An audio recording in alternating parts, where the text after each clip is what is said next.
This sad reality didn't hold the New Deal back. In May 1933, the President and his advisors presented Congress with a project even more ambitious than the CCC. The task given to the Tennessee Valley Authority was to drain the Tennessee River Basin and tributaries, which spread across 7 southern states.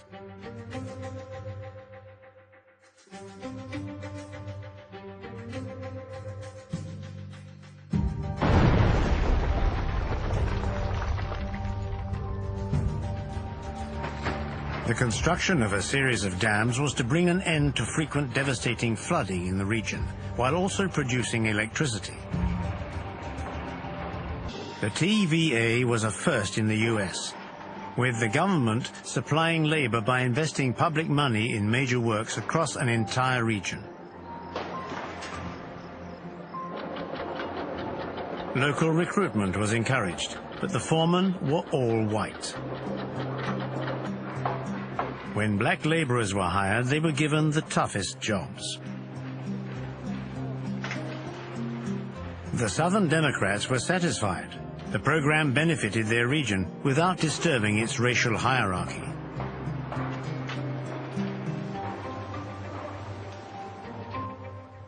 The construction of the dams meant flooding vast areas.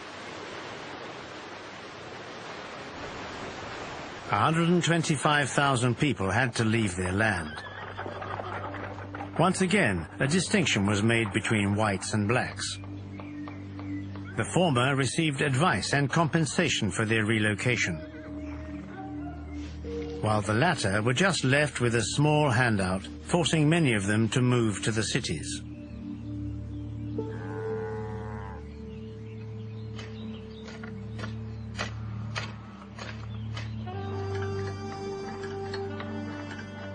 The slogans are new, but for us the New Deal is the same old rotten deal, said one member of the NAACP, the National Association for the Advancement of Colored People. One white resident recalled, "There was a black lady who had a little patch of land with a vegetable garden and hens. The authorities didn't take people like her into account, and suddenly they had to get out."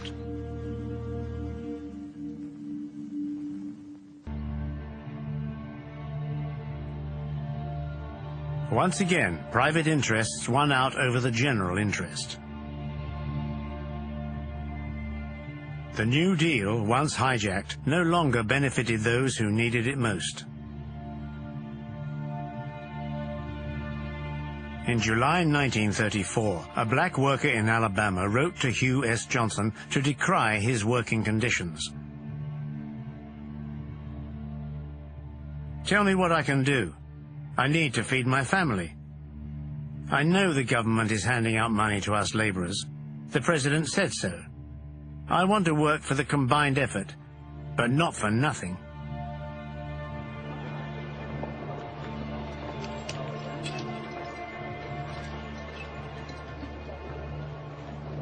Across the region, the Southern Democrats obtained a waiver for certain industries, notably cotton, not to apply NRA rules to jobs filled by African Americans.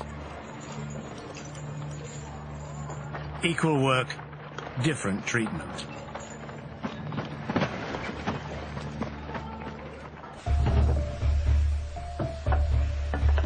In a factory in South Carolina, whites earned 25 cents an hour for a 40-hour working week, whereas for blacks, it was 10 cents an hour for a 78-hour week.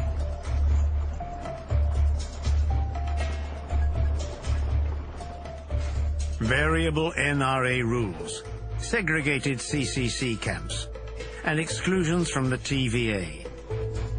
All this was tantamount to a federal mandate for discriminatory practices. A perverted effect of the New Deal, which broadened inequalities between the white and black populations.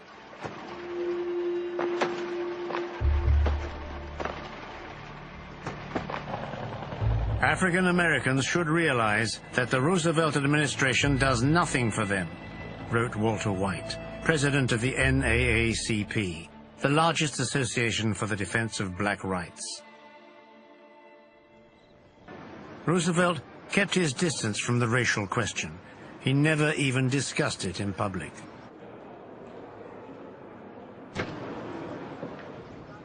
He was protected by a security cordon. During the New Deal, not one African American was officially received by the president, and no black journalists had access to the White House. And yet, black citizens weren't indifferent to the New Deal. They adhered to it in increasing numbers.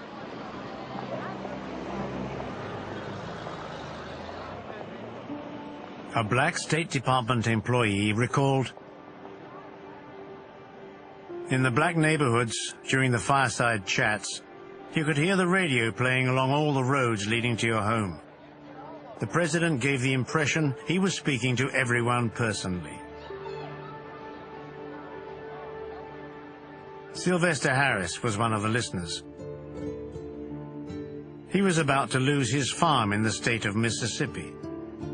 In desperation, he phoned the White House and, to his surprise, managed to reach the president himself. His farm was saved.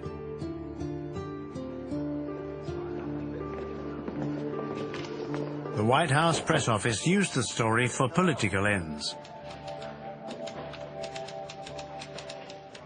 In November 1934, during the midterm elections, Sylvester Harris was even invited to the Democratic Convention in Chicago, with the aim of winning over black voters.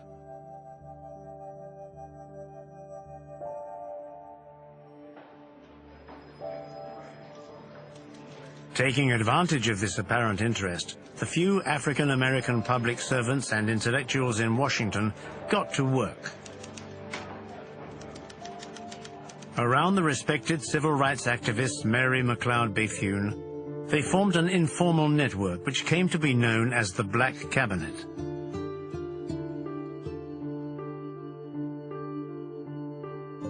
They hoped to use their professional status to push forward the interests of African Americans in the New Deal. But in the spring of 1935, the government rediscovered the impetus of 1933 by massively investing in the WPA, the Works Progress Administration.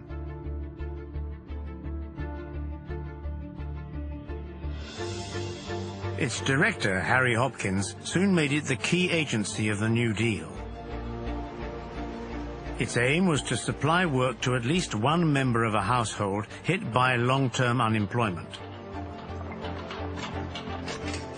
The WPA was active in all fields: the construction of roads, bridges, airports, hospitals, schools, and public parks. The WPA was everywhere. One division was even dedicated to African Americans. A first. At its head was Alfred Edgar Smith. To finally enable blacks to have access to qualified jobs on a par with whites, he made professional training a priority.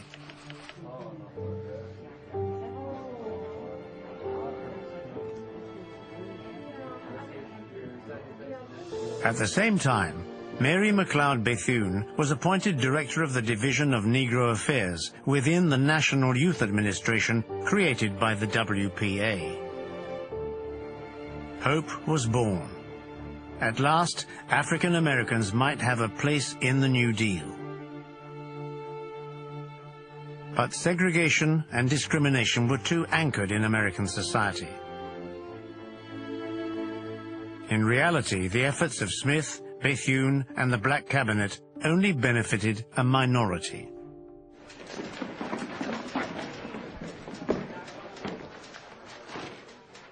During the summer of 1935, one measure followed the other. As a riposte to the invalidation of the NRA, Senator Robert F. Wagner pushed through a law that gave private sector employees the right to organize into trade unions, take part in collective bargaining, and to go on strike.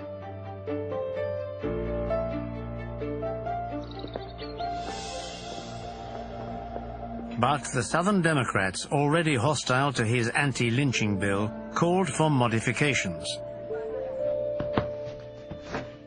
Unsurprisingly, they managed to have domestic workers and farm laborers, mostly black, excluded from the Wagner Act.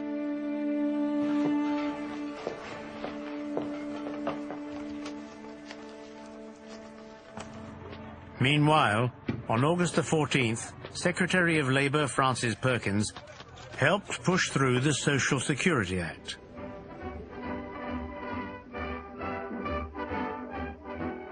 It included unemployment insurance, an old age pension system, and financial support for handicapped children.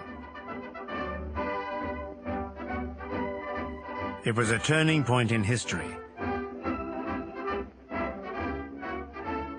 A first step towards security for all, promoted by Roosevelt in his election campaign in 1932. But while the act marked a milestone, the system itself was far from universal.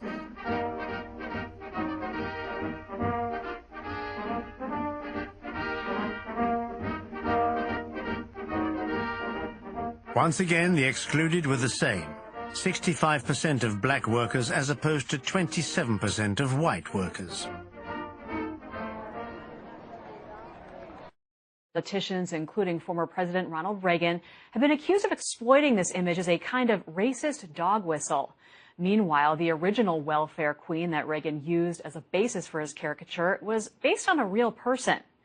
The new book, The Queen, tells the story of a woman who went by many names, was accused of many crimes, and whose image as a Cadillac-driving welfare recipient has lived on. Hari Srinivasan recently spoke with the book's author, Josh Levine, about the real-life woman behind the moniker. Her name was Linda Taylor, and she was identified by the Chicago Tribune in 1874 as a person who had committed welfare fraud while driving fancy cars, including a Cadillac, and very quickly after that she was given the nickname the Welfare Queen. And it was a nickname and a stereotype that really very quickly blew up. Tell us a little bit more about her. I mean, she was kind of a racial chameleon almost. In the 70s, she was coded as being black. People perceived welfare recipients at that point as being black, but some of the first stories about her noted that she could change her identity by changing a wig, that she could be black or white or Latina or Filipina. And this was seen as just another example of her deviousness. But as I found in my research, her history with race is far more complicated and in many ways sad. She was born in the Deep South and was rejected by her white relatives due to her, mixed race identity. She was somebody who was forced to pass because of the way growing up as a black person in a white family. In the South, it was illegal for her to be black in certain circumstances. It's just a very complicated and fraught history for her. Do you think that this welfare queen idea would have stuck nearly as much if she had presented as a white woman or was just a white woman?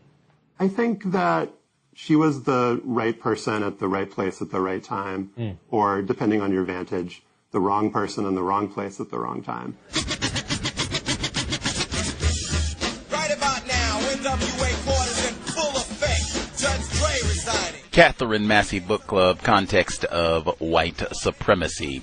Gus T, Renegade, not a racial chameleon, in for another broadcast, hopefully to share constructive information for non-white people, victims of white supremacy. Today's date, Friday, May 8th, 2026. So I have been told.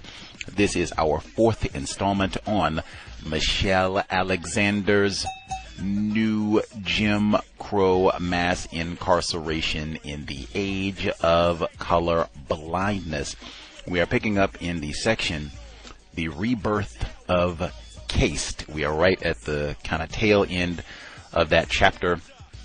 We had moved on last week, but I had the Wi-Fi disruption. The audio that we heard at the beginning of this week, we heard the 2025 documentary film, The New Deal, An American Failure. Now, this is a 2025 documentary, so this was even released after the 10th anniversary edition of the new Jim Crow. But even still, I think one of our listeners last week wrote in that they had never heard of the New Deal being described as disproportionately beneficiary to black people. Like, what? And I second that. And that just giving you the raw data that the black people of that time did not say, wow, this has disproportionately helped give us a hand up and get us out of the depression. Black people did not say that, including the NAACP, who she cites in this book.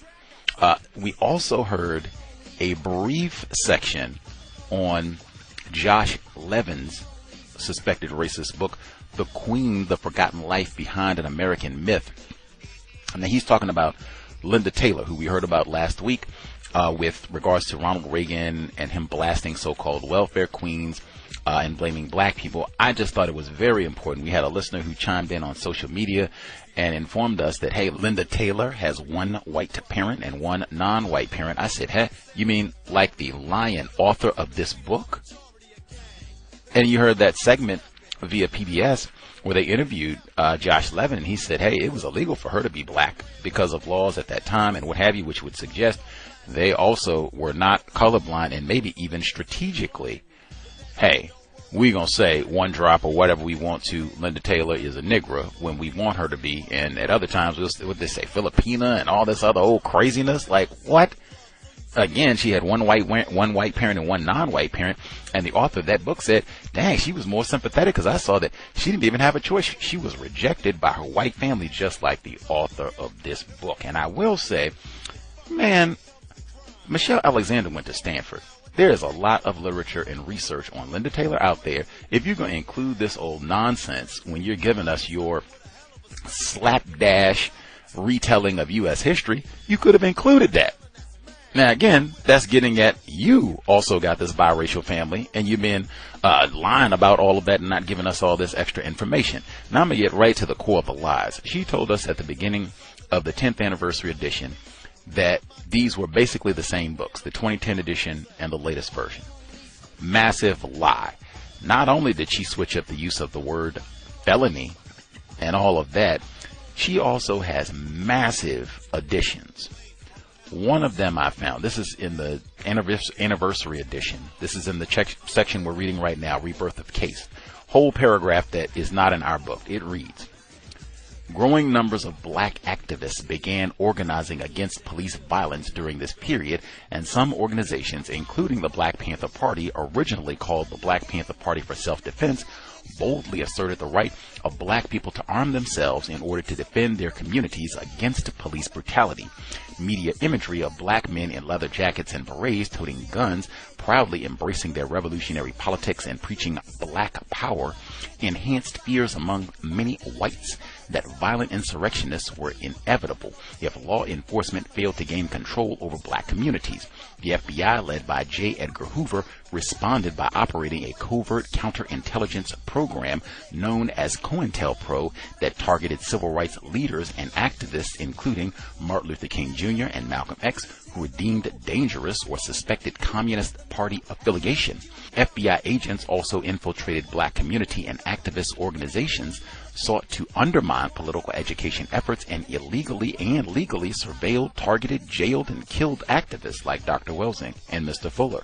According to historian Dan Burge, from 1969 through 1971, at least 40 Panthers were killed, some directly by police forces and others as the result of internal conflicts fanned to deadly flames by the police and FBI through undercover operations. Over 1,000 Panthers were jailed, many on false charges as a result of informants, perpetual surveillance, and other law enforcement tactics that would later become defining features of the war on drugs. I will humbly submit that addition of that raggedy ass paragraph substantiates every criticism that I have had of this book.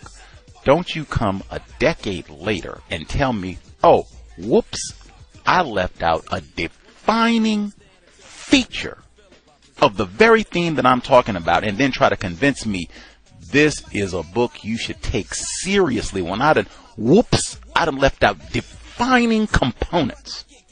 And in my view, not one, because it's not just COINTELPRO. The Black Panther Party's 10-point program discussed the release of all black males from greater confinement. They talked about this in greater detail and with greater honesty than lying half-breed Michelle Alexander ever could, even in her raggedy cleanup job. But to me, that's mighty deceptive. You gotta go and slapdash and paste and patch all that old nonsense. Sit your corny ass down, do your research, go back to Stanford, get a GED, and then write the book correctly. If you're not cowardly enough, or if you're too cowardly to do that from the beginning, don't write the book. Fourth worst book I've ever read because of slop like that. Katherine Massey Book Club, audio segment 1. Jury's found you guilty of being a redneck, white bread, chicken shit motherfucker. That's a lie! That's a goddamn lie! Get him out of here. Get him the fuck out my face. Out right now. Fuck you, you black motherfucker! Fuck the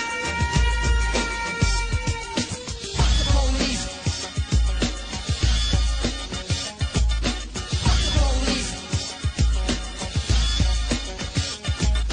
Fuck the police. Once elected, Reagan's promise to enhance the federal government's role in fighting crime was complicated by the fact that fighting street crime has traditionally been the responsibility of state and local law enforcement. After a period of initial confusion and controversy regarding whether the FBI and the federal government should be involved in street crime, the Justice Department announced its intention to cut in half the number of specialists assigned to identify and prosecute white-collar criminals, and to shift its attention to street crime, especially drug law enforcement. In October 1982, President Reagan officially announced his administration's war on drugs. At the time he declared this new war, less than 2% of the American public viewed drugs as the most important issue facing the nation. This fact was no deterrent to Reagan, for the drug war from the outset had little to do with public concern about drugs and much to do with public concern about race. By waging a war on drug users and dealers, Reagan made good on his promise to crack down on the racially defined others, the undeserving. Practically overnight, the budgets of federal law enforcement agencies soared. Between 1980 and 1984, FBI anti-drug funding increased from $8 million to $95 million. Department of Defense anti-drug allocations increased from $33 million in 1981 to $1,042 million in 1991. During that same period, DEA anti-drug spending grew from $86 to $1,026 million, and FBI anti-drug allocations grew from $38 to $181 million. By contrast, funding for agencies responsible for drug treatment, prevention, and education was dramatically reduced. The budget of the National Institute on Drug Abuse, for example, was reduced from $274 million to $57 million from 1981 to 1984. And anti-drug funds allocated to the Department of Education were cut from $14 million to $3 million. Determined to ensure that the new Republican majority would continue to support the extraordinary expansion of the federal government's law enforcement activities and that Congress would continue to fund it, the Reagan administration launched a media offensive to justify the war on drugs. Central to the media campaign was an effort to sensationalize the emergence of crack cocaine in inner-city neighborhoods, communities devastated by deindustrialization and skyrocketing unemployment. The media frenzy the campaign inspired simply could not have come at a worse time for African Americans. In the early 1980s, just as the drug war was kicking off. Inner-city communities were suffering from economic collapse. The blue-collar factory jobs that had been plentiful in urban areas in the 1950s and 1960s had suddenly disappeared. Prior to 1970, inner-city workers with relatively little formal education could find industrial employment close to home. Globalization, however, helped to change that. Manufacturing jobs were transferred by multinational corporations away from American cities to countries that lacked unions, where workers earn a small fraction of what is considered a fair wage in the United States. To make matters worse, dramatic technological changes revolutionized the workplace, changes that eliminated many of the jobs that less skilled workers once relied upon for their survival. Highly educated workers benefited from the pace of technological change and the increased use of computer-based technologies, but blue-collar workers often found themselves displaced in the sudden transition from an industrial to a service economy. The impact of globalization and deindustrialization was felt most strongly in black inner-city communities. As described by William Julius Wilson in his book When Work Disappears, the overwhelming majority of African Americans in the 1970s lacked college educations and had attended racially segregated, underfunded schools lacking basic resources. Those residing in ghetto communities were particularly ill-equipped to adapt to the seismic changes taking place in the U.S. economy. They were left isolated and jobless. One study indicates that as late as 1970, more than 70% of all blacks working in metropolitan areas held blue-collar jobs. Yet, by 1987, when the drug war hit high gear, the industrial employment of black men had plummeted to 28%. The new manufacturing jobs that opened during this time period were generally located in the suburbs. The growing spatial mismatch of jobs had a profound impact on African Americans trapped in ghettos. A study of urban black fathers found that only 28% had access to an automobile. The rate fell to 18% for those living in ghetto areas. Women fared somewhat better during this period because the social service sector in urban areas, which employs primarily women, was expanding at the same time manufacturing jobs were evaporating. The fraction of black men who moved into so-called pink-collar jobs, like nursing or clerical work, was negligible. The decline in legitimate employment opportunities among inner-city residents increased incentives to sell drugs, most notably crack cocaine. Crack is pharmacologically almost identical to powder cocaine, but it has been converted into a form that can be vaporized and inhaled for a faster, more intense, though shorter, high, using less of the drug, making it possible to sell small doses at more affordable prices. Crack hit the streets in 1985, a few years after Reagan's drug war was announced, leading to a spike in violence as drug markets struggled to stabilize and the anger and frustration associated with joblessness boiled. Joblessness and crack swept inner cities precisely at the moment that a fierce backlash against the civil rights movement was manifesting itself through the war on drugs. No one should ever attempt to minimize the harm caused by crack cocaine and the related violence. As David Kennedy correctly observes, crack blew through America's poor black neighborhoods like the four horsemen of the apocalypse, leaving behind unspeakable devastation and suffering. As a nation, though, we had a choice about how to respond. Some countries faced with rising drug crime or seemingly intractable rates of drug abuse and drug addiction chose the path of drug treatment, prevention, and education, or economic investment in crime-ridden communities. Portugal, for example, responded to persistent problems of drug addiction and abuse by decriminalizing the possession of all drugs and redirecting the money that would have been spent putting drug users in cages into drug treatment and prevention. 10 years later, Portugal reported that rates of drug abuse and addiction had plummeted, and drug-related crime was on the decline as well. Numerous paths were available to us as a nation in the wake of the crack crisis, yet for reasons traceable largely to racial politics and fear-mongering, we chose war. Conservatives found they could finally justify an all-out war on an enemy that had been racially defined years before. Almost immediately after crack appeared, the Reagan administration leaped at the opportunity to publicize crack cocaine in an effort to build support for its drug war.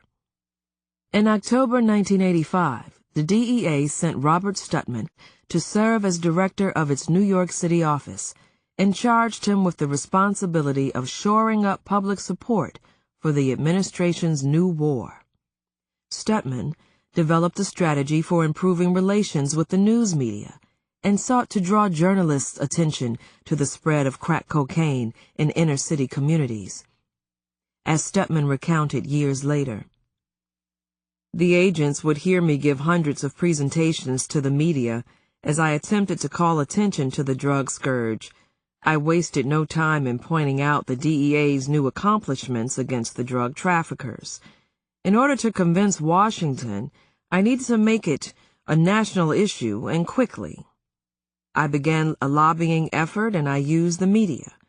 The media were only too willing to cooperate, because as far as the New York media was concerned, crack was the hottest combat reporting story to come along since the end of the Vietnam War." The strategy bore fruit.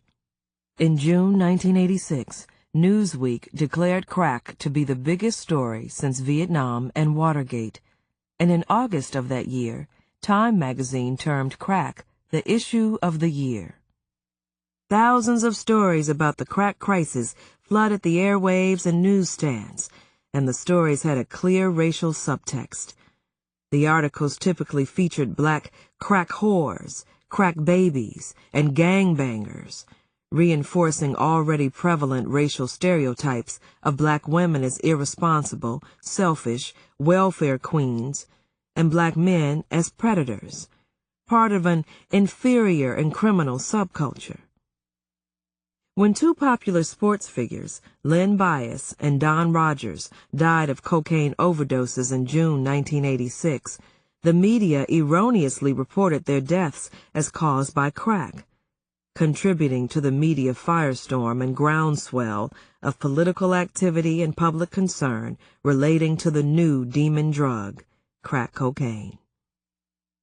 The bonanza continued into 1989 as the media continued to disseminate claims that crack was an epidemic, a plague, instantly addictive, and extraordinarily dangerous, claims that have now been proven false or highly misleading. Between October 1988 and October 1989, the Washington Post alone ran 1,565 stories about the drug scourge. Richard Harwood, the Post's ombudsman, eventually admitted the paper had lost a proper sense of perspective due to such a hyperbole epidemic. He said that politicians are doing a number on people's heads. Sociologists Craig Reinerman and Harry Levine later made a similar point. Crack was a godsend to the right. It could not have appeared at a more politically opportune moment. In September 1986, with the media frenzy at full throttle, the House passed legislation that allocated $2 billion to the anti-drug crusade, required the participation of the military in narcotics control efforts, allowed the death penalty for some drug-related crimes, and authorized the admission of some illegally obtained evidence in drug trials. Later that month, the Senate proposed even tougher anti-drug legislation, and shortly thereafter, the President signed the Anti-Drug Abuse Act of 1986 into law. Among other harsh penalties, the legislation included mandatory minimum sentences for the distribution of cocaine, including far more severe punishment for distribution of crack, associated with blacks, than powder cocaine, associated with whites. Few criticisms of the legislation could be heard en route to enactment. One senator insisted that crack had become a scapegoat, distracting the public's attention from the true causes of our social ills, arguing, "If we blame crime on crack, our politicians are off the hook. Forgotten are the failed schools, the malign welfare programs, the desolate neighborhoods, the wasted years. Only crack is to blame." One is tempted to think that if crack did not exist, someone somewhere would have received a federal grant to develop it. Critical voices, however, were lonely ones. Congress revisited drug policy in 1988. The resulting legislation was once again extraordinarily punitive, this time extending far beyond traditional criminal punishments and including new civil penalties for drug offenders. The new Anti-Drug Abuse Act authorized public housing authorities to evict any tenant who allows any form of drug-related criminal activity to occur on or near public housing premises, and eliminated many federal benefits, including student loans, for anyone convicted of a drug offense. The act also expanded use of the death penalty for serious drug-related offenses, and imposed new mandatory minimums for drug offenses, including a 5-year mandatory minimum for simple possession of cocaine base with no evidence of intent to sell. Remarkably, the penalty would apply to first-time offenders. The severity of this punishment was unprecedented in the federal system. Until 1988, 1 year of imprisonment had been the maximum for possession of any amount of any drug. Members of the Congressional Black Caucus were mixed in their assessment of the new legislation. Some believed the harsh penalties were necessary, others convinced that the laws were biased and harmful to African Americans. Ultimately, the legislation passed by an overwhelming margin, 346 to 11. 6 of the negative votes came from the CBC. The war on drugs proved popular among key white voters, particularly whites who remained resentful of black progress, civil rights enforcement, and affirmative action. Beginning in the 1970s, researchers found that racial attitudes, not crime rates or likelihood of victimization, are an important determinant of white support for Get Tough on Crime and anti-welfare measures. Among whites, those expressing the highest degree of concern about crime also tend to oppose racial reform, and their punitive attitudes toward crime are largely unrelated to their likelihood of victimization. Whites, on average, are more punitive than blacks, despite the fact that blacks are far more likely to be victims of crime. Rural whites are often the most punitive, even though they are least likely to be crime victims. The war on drugs, cloaked in race-neutral language, offered whites opposed to racial reform a unique opportunity to express their hostility toward blacks and black progress without being exposed to the charge of racism. Reagan's successor, President George Bush Sr., didn't hesitate to employ implicit racial appeals, having learned from the success of other conservative politicians that subtle negative references to race could mobilize poor and working-class whites who were once loyal to the Democratic Party. Bush's most famous racial appeal, the Willie Horton ad, featured a dark-skinned black man, a convicted murderer, who escaped while on a work furlough and then raped and murdered a white woman in her home. The ad blamed Bush's opponent, Massachusetts Governor Michael Dukakis, for the death of the white woman, because he approved the furlough program. For months, the ad played repeatedly on network news stations and was the subject of incessant political commentary. Though controversial, the ad was stunningly effective. It destroyed Dukakis's chances of ever becoming president. Once in the Oval Office, Bush stayed on message, opposing affirmative action and aggressive civil rights enforcement, and embracing the drug war with great enthusiasm. In August 1989, President Bush characterized drug use as the most pressing problem facing the nation. Shortly thereafter, a New York Times CBS News poll reported that 64% of those polled, the highest percentage ever recorded, now thought that drugs were the most significant problem in the United States.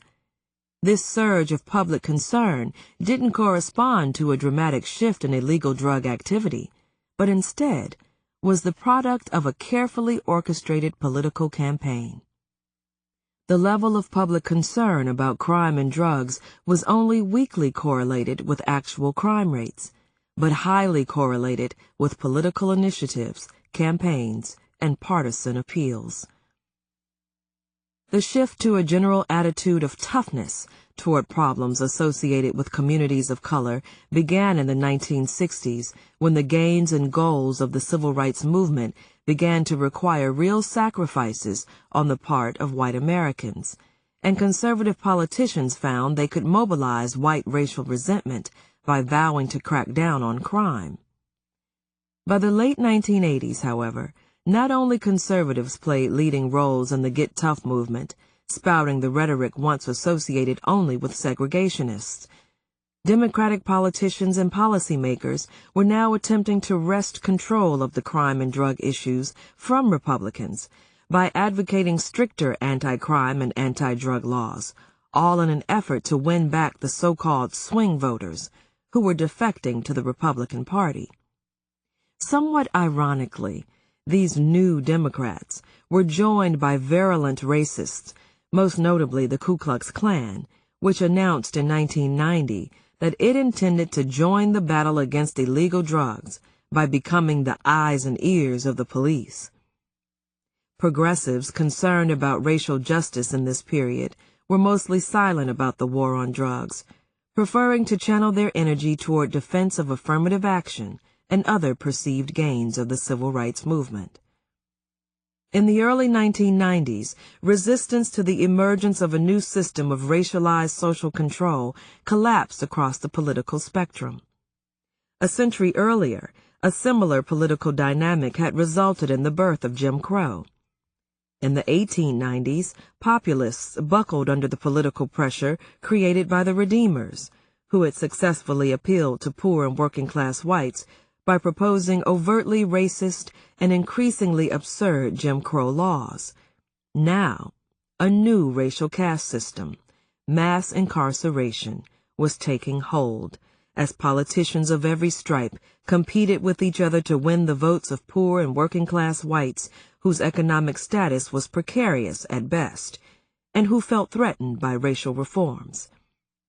As had happened before, former allies of African Americans, as much as conservatives, adopted a political strategy that required them to prove how tough they could be on them, the dark-skinned pariahs. The results were immediate. As law enforcement budgets exploded, so did prison and jail populations. In 1991, the Sentencing Project reported that the number of people behind bars in the United States was unprecedented in world history, and that 1/4 of young African American men were now under the control of the criminal justice system. Despite the jaw-dropping impact of the Get Tough movement on the African American community, neither the Democrats nor the Republicans revealed any inclination to slow the pace of incarceration. To the contrary, in 1992, presidential candidate Bill Clinton vowed that he would never permit any Republican to be perceived as tougher on crime than he. True to his word, just weeks before the critical New Hampshire primary, Clinton chose to fly home to Arkansas to oversee the execution of Ricky Ray Rector, a mentally impaired black man who had so little conception of what was about to happen to him that he asked for the dessert from his last meal to be saved for him until the morning. After the execution, Clinton remarked, "I can be nicked a lot, but no one can say I'm soft on crime." Once elected, Clinton endorsed the idea of a federal 3 strikes and you're out law, which he advocated in his 1994 State of the Union address to enthusiastic applause on both sides of the aisle. The $30 billion crime bill sent to President Clinton in August 1994 was hailed as a victory for the Democrats, who were able to wrest the crime issue from the Republicans and make it their own. The bill created dozens of new federal capital crimes, mandated life sentences for some 3-time offenders, and authorized more than $16 billion for state prison grants and expansion of state and local police forces. Far from resisting the emergence of the new caste system, Clinton escalated the drug war beyond what conservatives had imagined possible a decade earlier. As the Justice Policy Institute had observed, the Clinton administration's tough-on-crime policies resulted in the largest increases in federal and state prison inmates of any president in American history. Clinton eventually moved beyond crime and capitulated to the conservative racial agenda on welfare. This move, like his get-tough rhetoric and policies, was part of a grand strategy articulated by the New Democrats to appeal to the elusive white swing voters. In doing so, Clinton, more than any other president, created the current racial undercaste. He signed the Personal Responsibility and Work Opportunity Reconciliation Act, which ended welfare as we know it, replacing Aid to Families with Dependent Children, or AFDC, with a block grant to states called Temporary Assistance to Needy Families, or TANF. TANF imposed a 5-year lifetime limit on welfare assistance, as well as a permanent lifetime ban on eligibility for welfare and food stamps for anyone convicted of a felony drug offense, including simple possession of marijuana. Clinton didn't stop there. Determined to prove how tough he could be on them, Clinton also made it easier for federally assisted public housing projects to exclude anyone with a criminal history, an extraordinarily harsh step in the midst of a drug war aimed at racial and ethnic minorities. In his announcement of the 1 strike and you're out initiative, Clinton explained, "From now on, the rules for residents who commit crime and peddle drugs should be 1 strike and you're out." The new rule promised to be the toughest admission and eviction policy that HUD had implemented. Thus, for countless poor people, particularly racial minorities targeted by the drug war, public housing was no longer available, leaving many of them homeless, locked out not only of mainstream society, but their own homes. The law and order perspective, first introduced during the peak of the civil rights movement by rabid segregationists, had become nearly hegemonic 2 decades later. By the mid-1990s, no serious alternatives to the war on drugs and Get Tough movement were being entertained in mainstream political discourse. Once again, in response to a major disruption in the prevailing racial order, this time the civil rights gains of the 1960s, a new system of racialized social control was created by exploiting the vulnerabilities and racial resentments of poor and working-class whites. More than 2 million people found themselves behind bars at the turn of the 21st century, and millions more were relegated to the margins of mainstream society, banished to a political and social space not unlike Jim Crow, where discrimination in employment, housing, and access to education was perfectly legal, and where they could be denied the right to vote. The system functioned relatively automatically, and the prevailing system of racial meanings, identities, and ideologies already seemed natural. 90% of those admitted to prison for drug offenses in many states were Black or Latino, yet the mass incarceration of communities of color was explained in race-neutral terms, an adaptation to the needs and demands of the current political climate. The new Jim Crow was born. Chapter 2. The Lockdown. We may think we know how the criminal justice system works.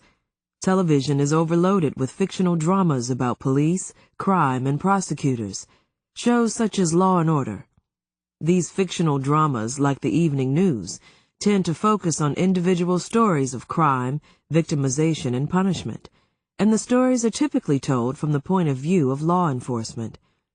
A charismatic police officer, investigator, or prosecutor struggles with his own demons while heroically trying to solve a horrible crime.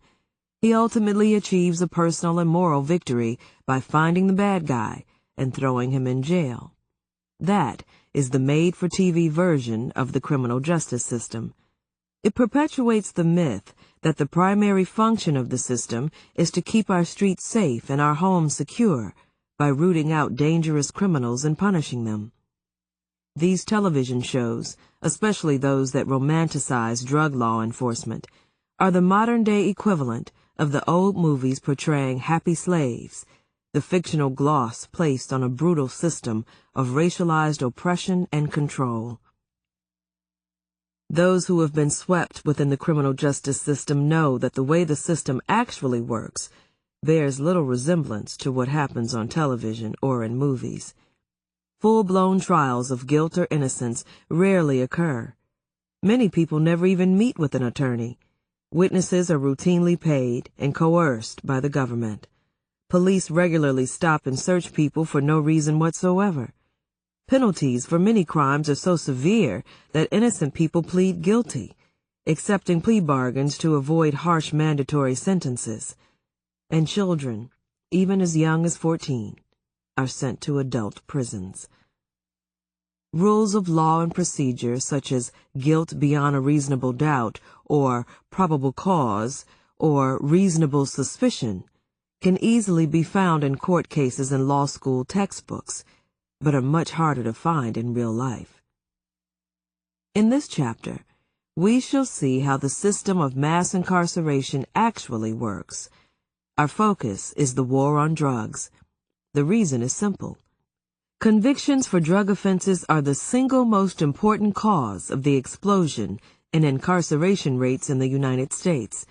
Drug offenses alone account for 2/3 of the rise in the federal inmate population and more than half of the rise in state prisoners between 1985 and 2000. Approximately 500,000 people are in prison or jail for a drug offense today, compared to an estimated 41,100 in 1980, an increase of 1,100%. Drug arrests have tripled since 1980.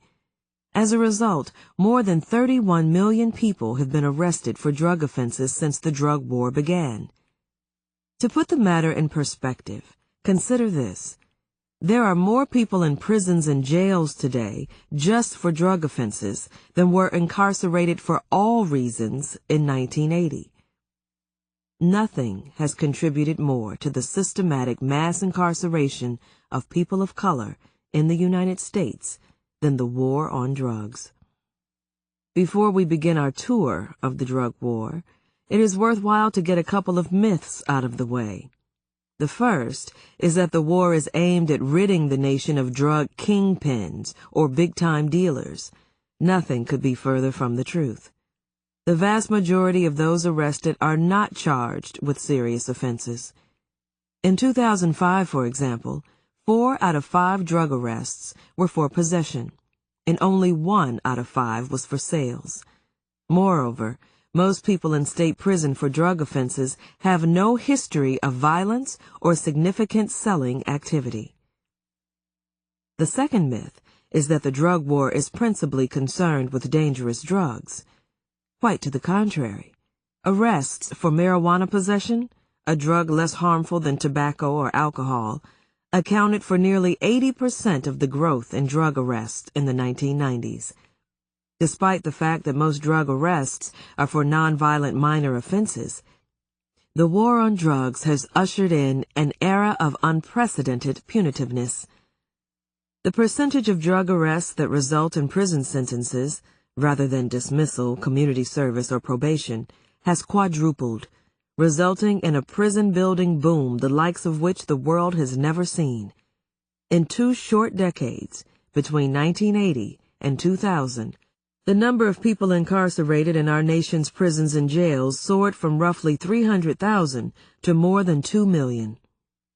By the end of 2007, more than 7 million Americans, or 1 in every 31 adults, were behind bars, on probation, or on parole.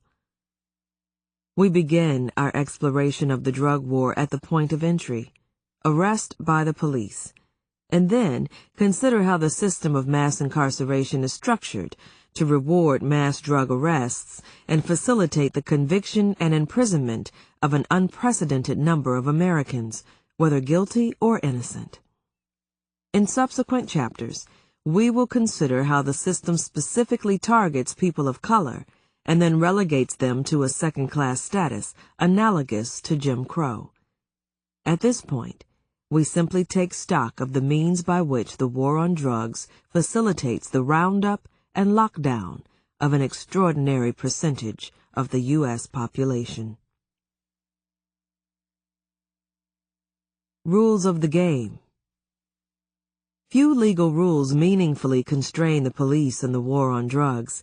This may sound like an overstatement, but upon examination it proves accurate. The absence of significant constraints on the exercise of police discretion is a key feature of the drug war's design. It has made the roundup of millions of Americans for nonviolent drug offenses relatively easy. With only a few exceptions, the Supreme Court has seized every opportunity to facilitate the drug war, primarily by eviscerating Fourth Amendment protections against unreasonable searches and seizures by the police. The rollback has been so pronounced that some commentators charge that a virtual drug exception now exists to the Bill of Rights. Shortly before his death, Justice Thurgood Marshall felt compelled to remind his colleagues that there is, in fact, no drug exception written into the text of the Constitution. Most Americans don't know what the Fourth Amendment of the U.S. Constitution actually says, or what it requires of the police. It states, in its entirety, the right of the people to be secure in their persons, houses, papers, and effects against unreasonable searches and seizures shall not be violated, and no warrants shall issue but upon probable cause, supported by oath or affirmation, and particularly describing the place to be searched and the person or things to be seized. Courts and scholars agree that the Fourth Amendment governs all searches and seizures by the police, and that the amendment was adopted in response to the English practice of conducting arbitrary searches under general warrants to uncover seditious libels. The routine police harassment, arbitrary searches, and widespread police intimidation of those subject to English rule helped to inspire the American Revolution. Not surprisingly, then, preventing arbitrary searches and seizures by the police was deemed by the Founding Fathers an essential element of the U.S. Constitution. Until the war on drugs, courts had been fairly stringent about enforcing the Fourth Amendment's requirements. Within a few years after the drug war was declared, however, many legal scholars noted a sharp turn in the Supreme Court's Fourth Amendment jurisprudence. By the close of the Supreme Court's 1990-91 term, it had become clear that a major shift in the relationship between the citizens of this country and the police was underway. Justice Stevens noted the trend in a powerful dissent issued in California versus Acevedo, a case upholding the warrantless search of a bag locked in a motorist's trunk. In the years from 1982 to 1991, the court has heard argument in 30 Fourth Amendment cases involving narcotics. In all but one, the government was the petitioner. All save 2 involved a search or seizure without a warrant or with a defective warrant. And in all except 3, the court upheld the constitutionality of the search or seizure. In the meantime, the flow of narcotics cases through the courts has steadily and dramatically increased. No impartial observer could criticize this court for hindering the progress of the war on drugs. On the contrary, decisions like the one the court makes today will support the conclusion that this court has become a loyal foot soldier in the executive's fight against crime. The Fourth Amendment is but one example. Virtually all constitutionally protected civil liberties have been undermined by the drug war. The court has been busy in recent years approving mandatory drug testing of employees and students, upholding random searches and sweeps of public schools and students, permitting police to obtain search warrants based on an anonymous informant's tip, expanding the government's wiretapping authority, legitimizing the use of paid, unidentified informants by police and prosecutors, approving the use of helicopter surveillance of homes without a warrant, and allowing the forfeiture of cash, homes, and other property based on unproven allegations of illegal drug activity. For our purposes here, we limit our focus to the legal rules crafted by the Supreme Court that grant law enforcement a pecuniary interest in the drug war and make it relatively easy for the police to seize people virtually anywhere, on public streets and sidewalks, on buses, airplanes and trains, or any other public place, and usher them behind bars. These new legal rules have ensured that anyone, virtually anywhere, for any reason, can become a target of drug law enforcement activity. Unreasonable suspicion. Once upon a time, it was generally understood that the police could not stop and search someone without a warrant, unless there was probable cause to believe that the individual was engaged in criminal activity. That was a basic Fourth Amendment principle. In Terry v. Ohio, decided in 1968, the Supreme Court modified that understanding, but only modestly, by ruling that if and when a police officer observes unusual conduct by someone the officer reasonably believes to be dangerous and engaged in criminal activity, the officer is entitled, for the protection of himself and others in the area, to conduct a limited search to discover weapons that might be used against the officer. Known as the stop and frisk rule, the Terry decision stands for the proposition that so long as a police officer has reasonable, articulable suspicion that someone is engaged in criminal activity and dangerous, it is constitutionally permissible to stop, question, and frisk him or her, even in the absence of probable cause. Justice Douglas dissented in Terry on the grounds that granting police greater power than a magistrate is to take a long step down the totalitarian path. He objected to the notion that police should be free to conduct warrantless searches whenever they suspect someone is a criminal, believing that dispensing with the Fourth Amendment's warrant requirement risked opening the door to the same abuses that gave rise to the American Revolution. His voice was a lonely one. Most commentators at the time agreed that affording police the power and discretion to protect themselves during an encounter with someone they believe to be a dangerous criminal is not unreasonable under the Fourth Amendment. History suggests Justice Douglas had the better of the argument. In the years since Terry, stops, interrogations, and searches of ordinary people driving down the street, walking home from the bus stop, or riding the train have become commonplace, at least for people of color. As Douglas suspected, the court in Terry had begun its slide down a very slippery slope. Today, it is no longer necessary for the police to have any reason to believe that people are engaged in criminal activity or actually dangerous to stop and search them. As long as you give consent, the police can stop, interrogate, and search you for any reason or no reason at all.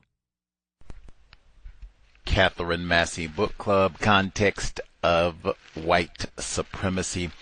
As long as you give consent, she does have consent in quotes.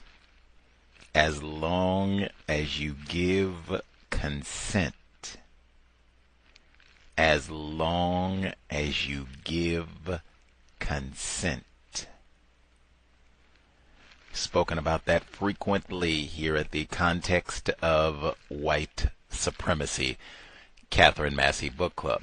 Alrighty, we will resume the section Just Say No. That's what we'll pick up at second audio segment. If you have commentary to share, the number 720-716-7300, the code 564-943 pound. Press star 61 if you would like to participate. Number again, 720-716-7300, the code 564-943 pound. Press star 61 if you would like to participate. Now, I've said throughout, Michelle Alexander is willfully lying, deceiving readers throughout this text. The passage that I read at the beginning, where she has COINTELPRO cited in the 10th anniversary version of the book, and the Black Panther Party, where they are left out of the original, but cited as a defining aspect of what we're talking about here, criminal. No recovery from that, like, man, start over. I did miss one section. Even before I get to the portion that I missed, I cannot emphasize enough for all of the celebration and revelry for this lame book and awards and, oh my goodness, the greatest thing ever. Top 10 mandatory reads and all that old fool talk. This book was published in 2010. There is no audiobook of that 2010 original release of this book. No audiobook. The audiobook that was made in 2012, and even by then, just 2 years later, the 2012 audiobook is not the same as the 2010 book. And then we got a whole nother 2010 offering and a brand new audiobook. So I even think about that now. There are 2 different audiobooks for this book. There are 3 different books. You have the original 2010 book. You have the 2012 paperback release of the book. I think it was released in 2012, but you have the paperback release of the book. And then you have the 10th anniversary edition of the book. All of these different versions in a very short period of time. And again, there is no audiobook of the original 2010 book that we are reading. And then all of these changes.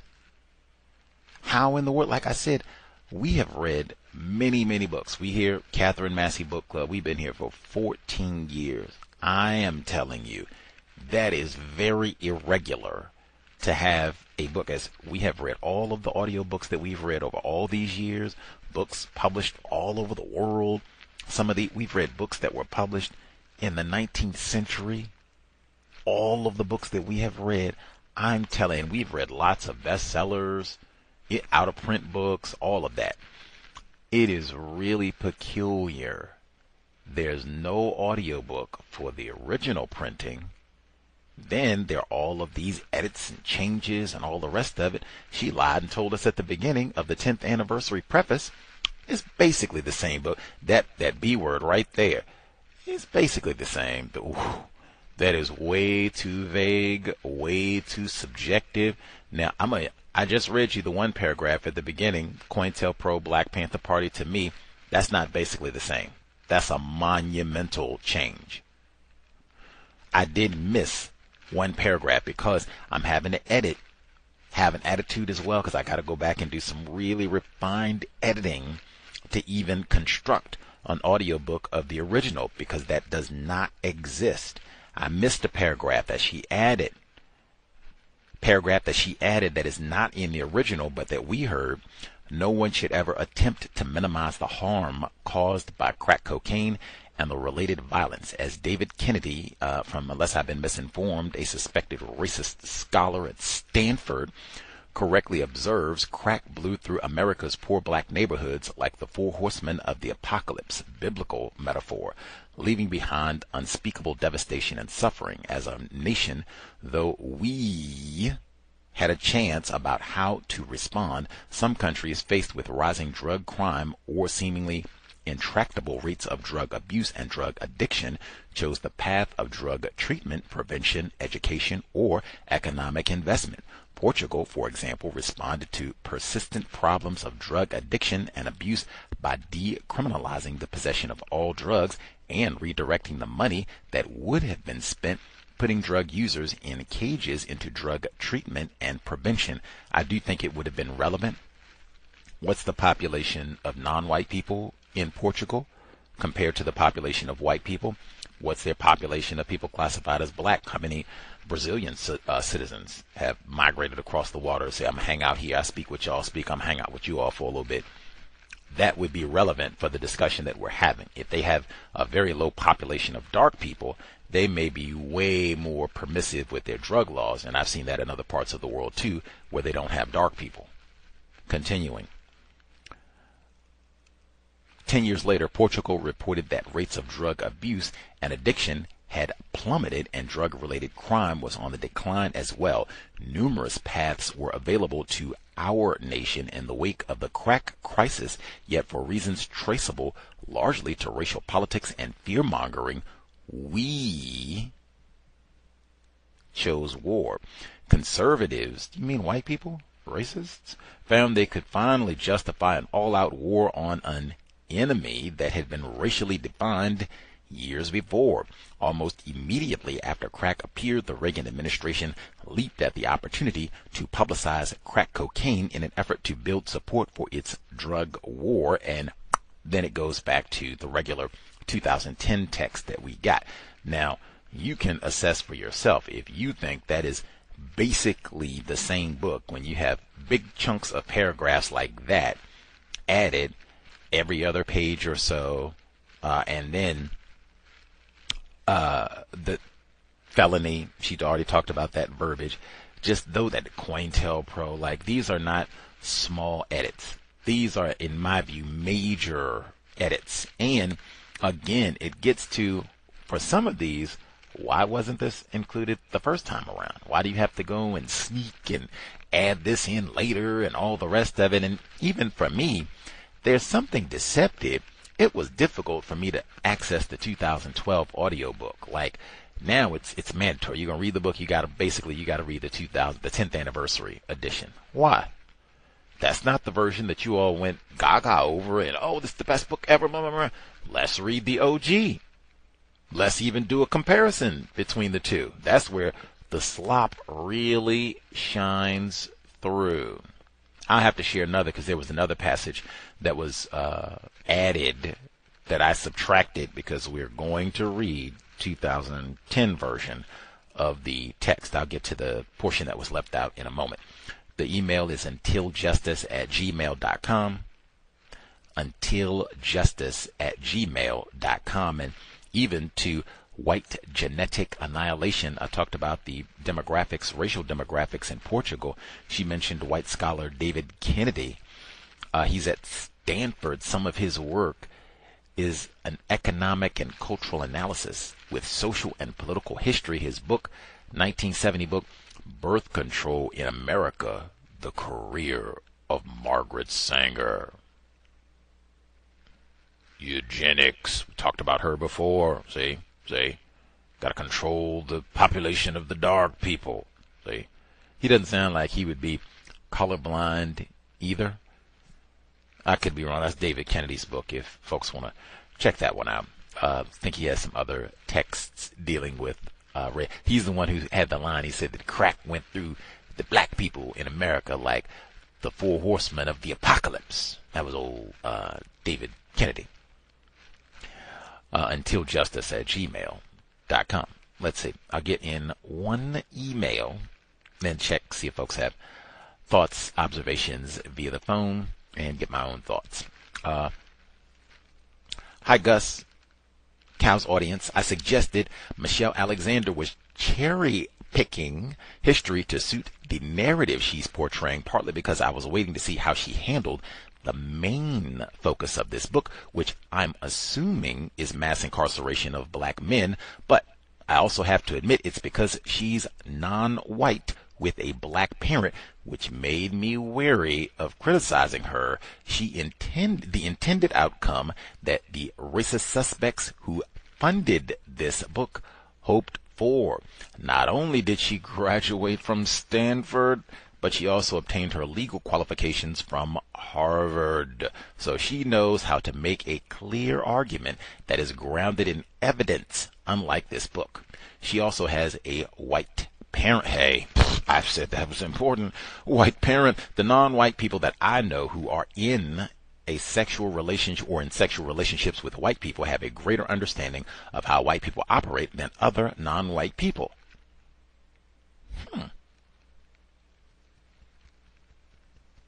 Think about that. Okay. That doesn't mean that white people cannot deceive those people, but I think there's a greater understanding of the deception white people practice, even if that non-white person chooses to ignore it. Having a white person as your parent provides even greater insight into the ways of white people. So I believe Michelle Alexander is practicing deception for sure. She also lived in Ashland, Oregon with a white mother. I mean, man. The media frenzy the campaign inspired could not have come at a worse time for African Americans in the early 1980s, just as the drug war was kicking off. Inner city communities were suffering from economic collapse.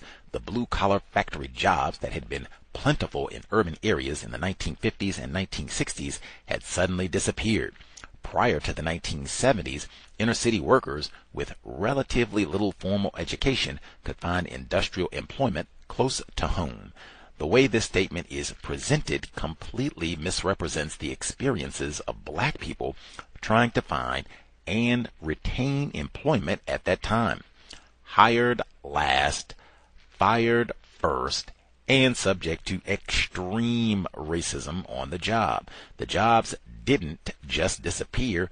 The racist policies and greed were behind the job losses and deindustrialization.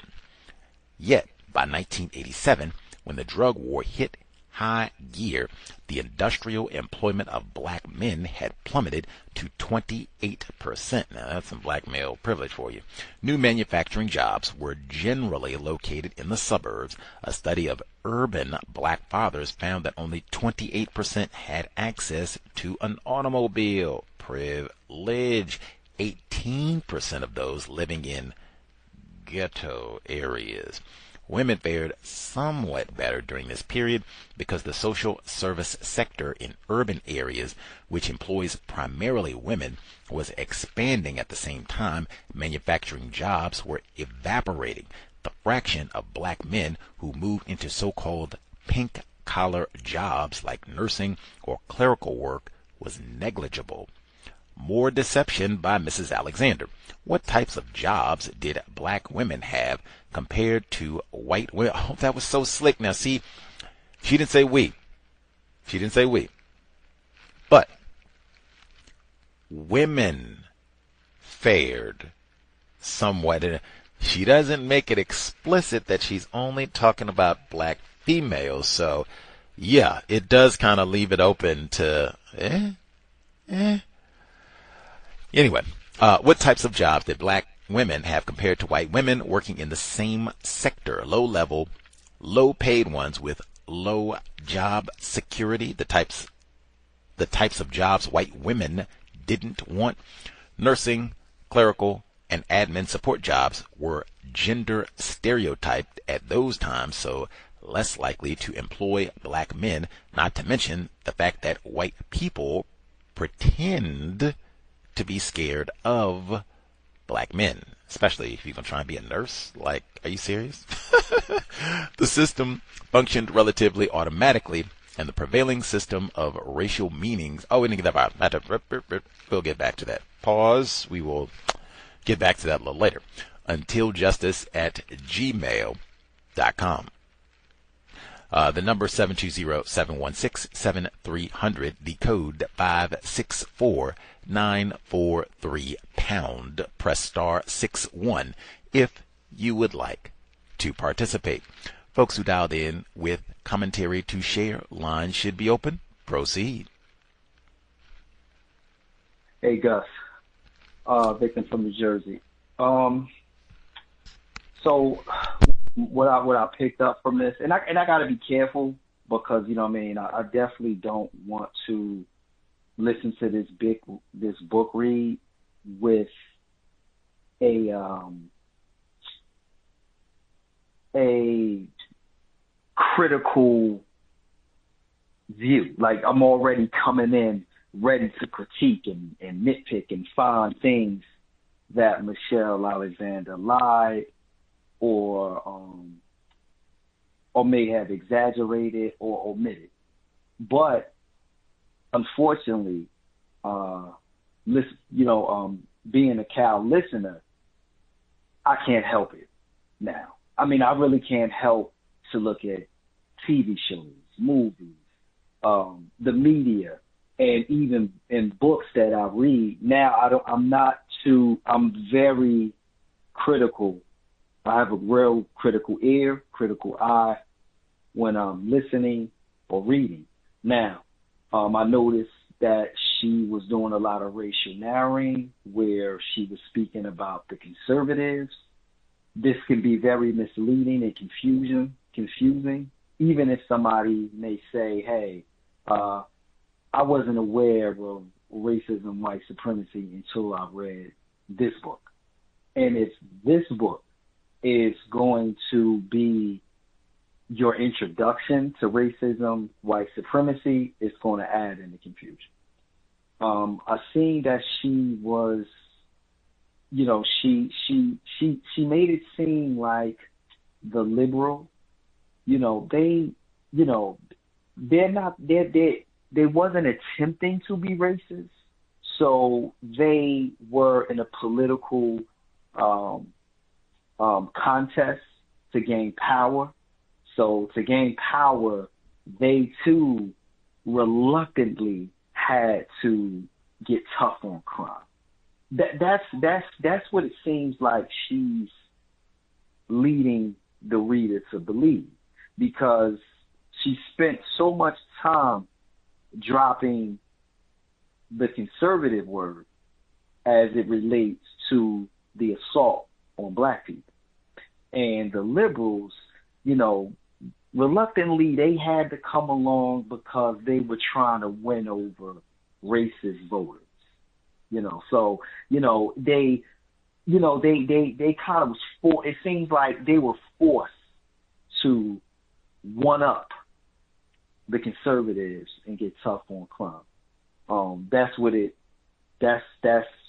seems like too. And you can frame an argument about crack cocaine and powder cocaine and disparities and the sentencing disparities without minimizing the effects of crack cocaine. There's a way to do that. You know, be clear. If my ears serve me correctly, she minimized the effects of crack cocaine. And I guess I can take it personal, growing up in Newark, New Jersey, actually seeing the effects of drugs in that community, having family members who are to this day still dealing with drug abuse.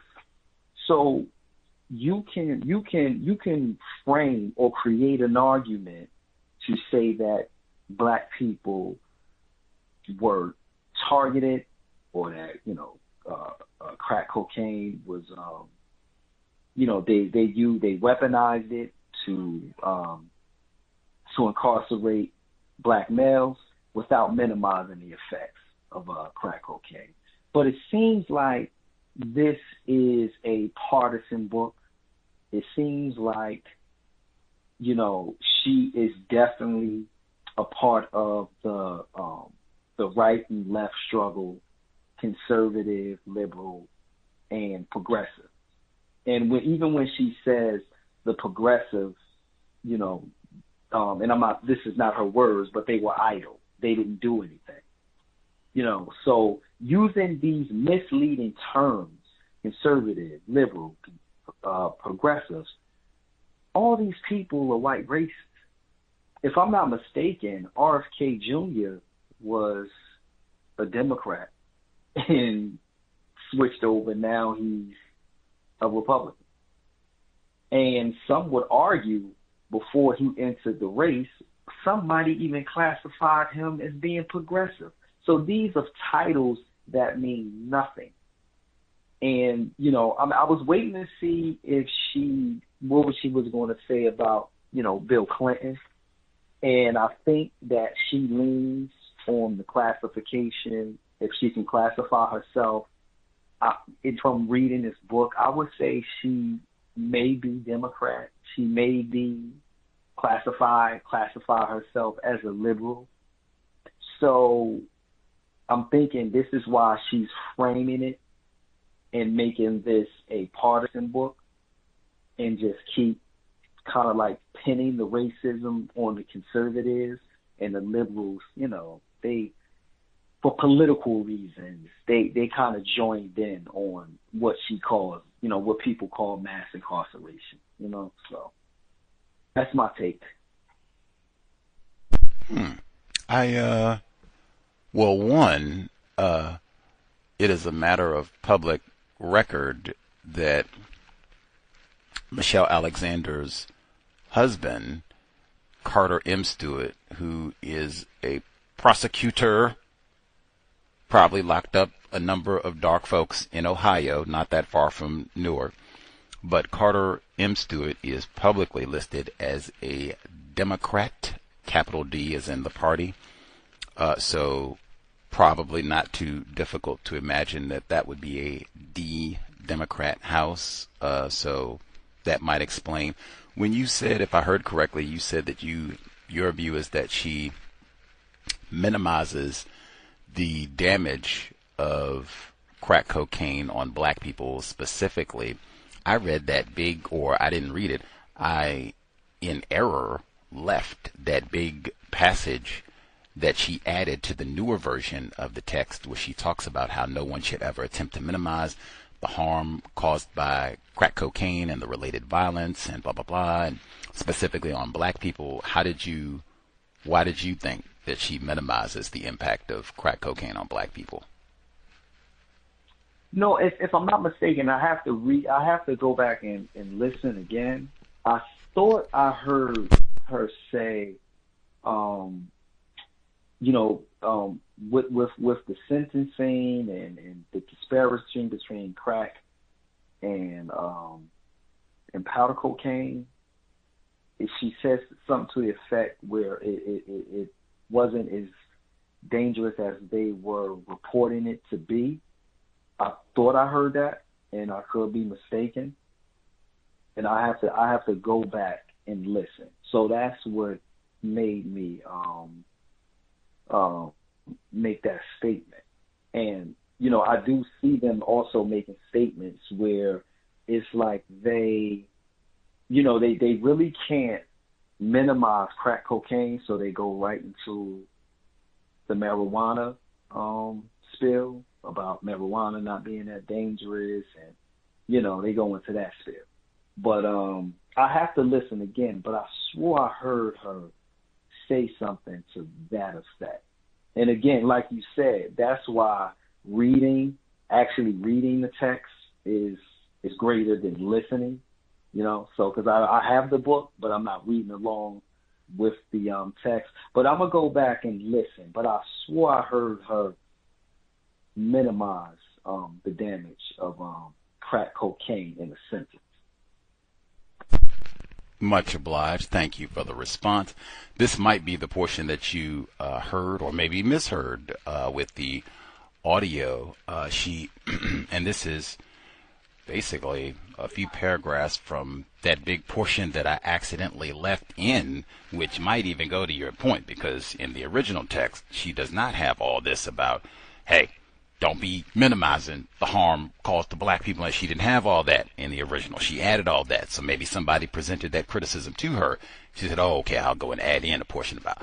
But I think what you heard was she said, when two popular sports figures, Len Bias, Baltimore, Terps, Maryland, and Don Rogers died of cocaine overdoses in June 1986, the media erroneously reported their deaths as caused by crack, contributing to the media firestorm and groundswell of political activity and public concern relating to the new demon drug, crack cocaine. The bonanza continued into 1989 as the media continued to disseminate claims that crack was an epidemic, a plague, instantly addictive, and extraordinarily dangerous, claims that have now been proven false or highly misleading. That was the portion I think that's you what I heard. right there, which Gus, so what do you think about that passage? I mean, could one come to the same conclusion that I came to of her minimizing the effects? That is possible. I would say one, I guess, because I know the Len Bias case. I would have to look to see Don Rogers, but Len Bias, I know that case pretty well, and it's surprising to me because some of the details that I know from that case, the questions that were asked like immediately within days of the funeral was, it was not crack, it was really, really pure, high quality cocaine. And so many people were asked, how in the world did this privileged black dude who is a college student, even though he had been drafted, he is not quite, it's not like today with all the NIL money and everything else. I mean, he was not quite a balling out of control, rich, privileged black male. How in the world did they get this high quality, super pure cocaine, not crack? So that my whole brain computer at that point was stopped because it was, one, is this an error? And two, that's just that. Chalk it up however you need to, but that is not correct. That this is well documented. The questions were asked, how did Len Bias get pure cocaine, not crack? So it could be sloppy scholarship. She made an error, whatever. That was my first thought process. But that notwithstanding, there was lots of talk, tougher on drugs, we got to do something about this, this is crazy, they have taken Len Bias from us, and it's happened in Baltimore, so, you know, the hellhole and rats. When continuing, though, I could see where she could say that my point with all of this was that it was racism in lying, because it could have been that people were lying and say that Len Bias had crack, even though that's not true, that they were lying and saying that we got this demon drug and get tough on drugs, which all of that did happen. That she was saying that these were racist lies, and people saying that we got these demon crack drugs, we got to do something, that this was a lot of hyperbole, it was greatly overblown, greatly exaggerated, that it was going to be all of this. Not that crack cocaine didn't have a devastating impact on black people, which she said in the revised edition, which it certainly did, although I would concede to your point, it's not really at least what we've read thus far, maybe we need to keep reading. But, I mean, she can talk about the people being locked up and such, but, like, woo, the impact of crack cocaine on black people, like, it is not really stated in depth. I would say it's greatly glossed over. So I could definitely see how you could come to your point, even though I think in that section, I wouldn't say in that section is an example of her glossing over it. I would say in that section she might have been, even with the errors, even if let's say she incorrectly listed Len Bias's death, I think she might have been trying to suggest that there was some racism in the coverage of all of this, and the crack babies and demon drug and all of that was racist and exaggerated, even though I do agree, I think there is a general lack of humanizing the toll of crack cocaine on black people beyond just the arrest, just the damage that this wrought, like what we talked about with Stacey Horn. I think that's even, I'm saying that a white woman who admitted to being racist did a better job of humanizing the impact of crack cocaine on black people. Yes. That answer your question, sir?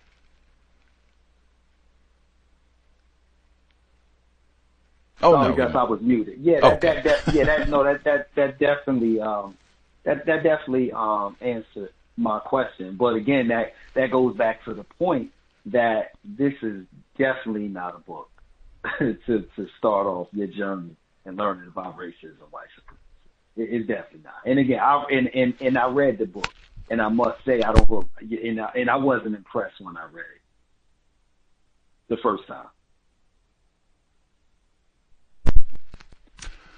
Much obliged. Much obliged. She does say that they died of cocaine overdoses, so she did state it correctly.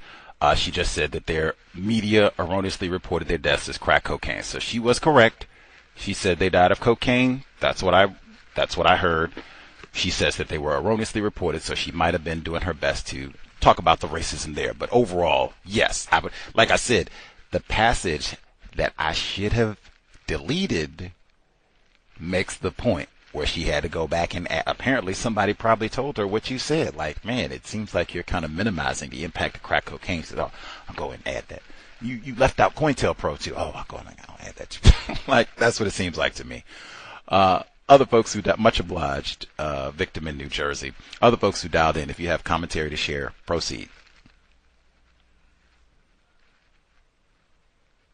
Are you kind of here? Yes, sir.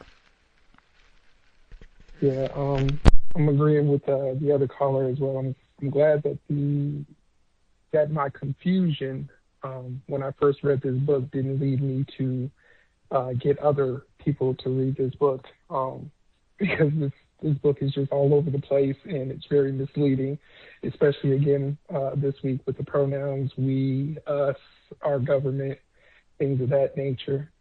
From last week, I went back and just went to track down that quote that she was talking about where Black people disproportionately benefited from the New Deal, and talking with the bot, that did not seem to be the case at all.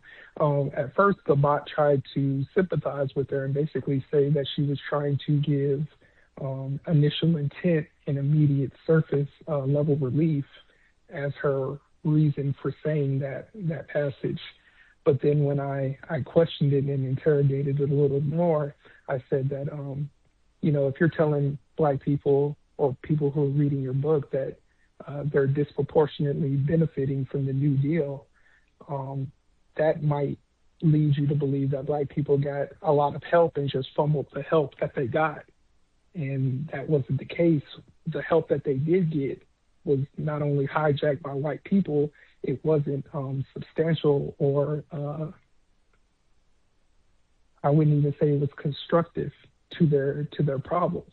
And so then the chatbot was kind of like, yeah, I kind of understand what you're saying. Is you give 1,000 white people affordable home mortgages, but you give 2,000 Black people a bag of flour. Yeah, they are getting more help, but are they getting any contextual help?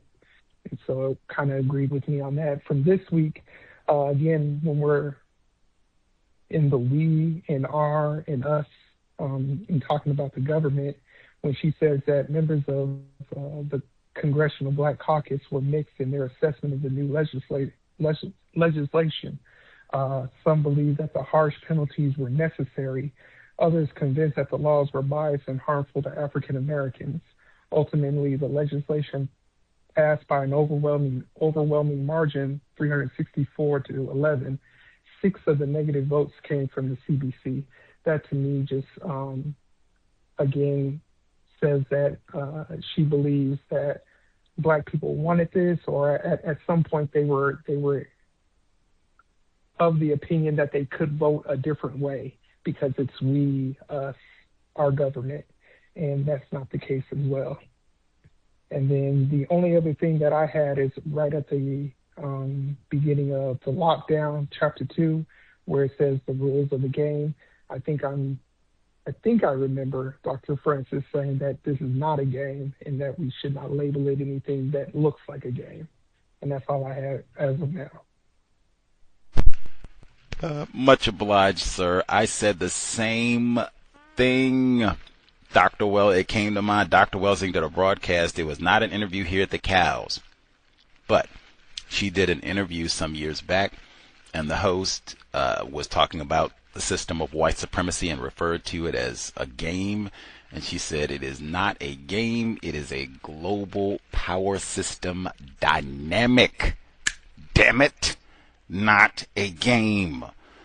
But then I thought that was super important when the point he raised about the New Deal and black people allegedly getting disproportionately more help. And again, that would be an example of the democratic bias in this book. I think our previous caller was saying she kind of makes it, at least in his view, makes it seem like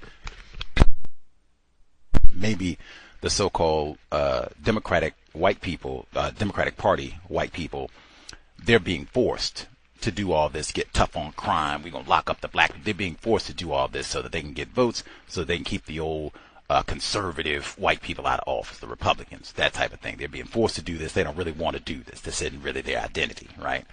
FDR, progenitor, creator of the New Deal, white Democrat, unless I've been misinformed. So I think this could be more the same Democratic Party bias in the book. But I thought that was a great point in saying if you lie and tell readers that black people were disproportionately helped by the New Deal, one might think like, oh man, these, lazy, shiftless black people, you give them a chance and they just mess around and won't even look out for themselves. Like, gee, what happened if we give them reparations? They'll just go and get Mad Dog all day long and shoot dice and play video games and, buy Cadillacs, recreational reefer. They won't do anything constructive, when that is not the case at all. I also thought it was interesting when I asked the bot about this, the bot didn't do no half-stepping. It was not mealy-mouthed. The bot immediately said, no, normally they'll try and be balanced about it. Well, Michelle Alexander, she cute, she got that white hair. It didn't do none of that. It said immediately, that is not honest, and it just started going to receipts immediately.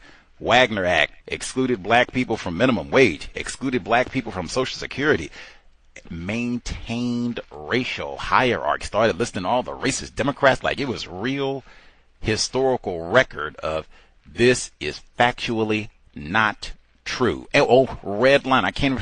Redlining, like, what are you talking about? Like, white people got a house.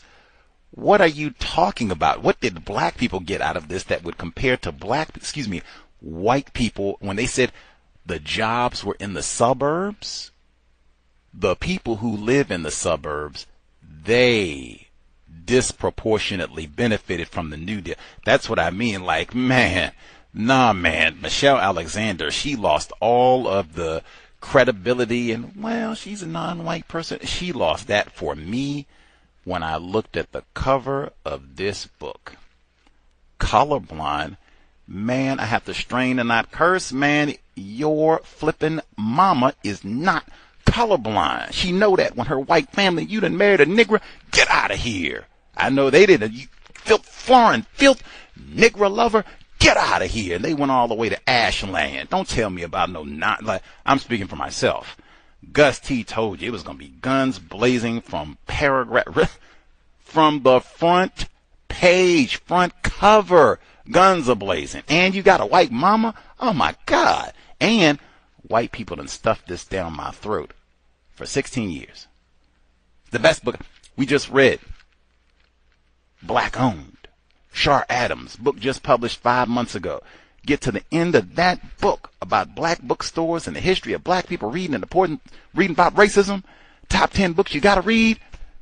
Michelle Alexander, New Jim Crow. Are you? That was bing. I said right there. It is time to read this here book. I was already of the opinion if I was going to have a top 10 for good books, for worst books, oh yeah, you're going to get your worst 10 books, your worst 5 books, your worst 3 books maybe even.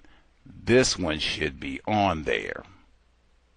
But best books to read to understand racism?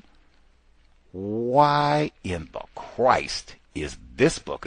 She done lied to you about the New Deal, lied, and which version of you got? Like, come on.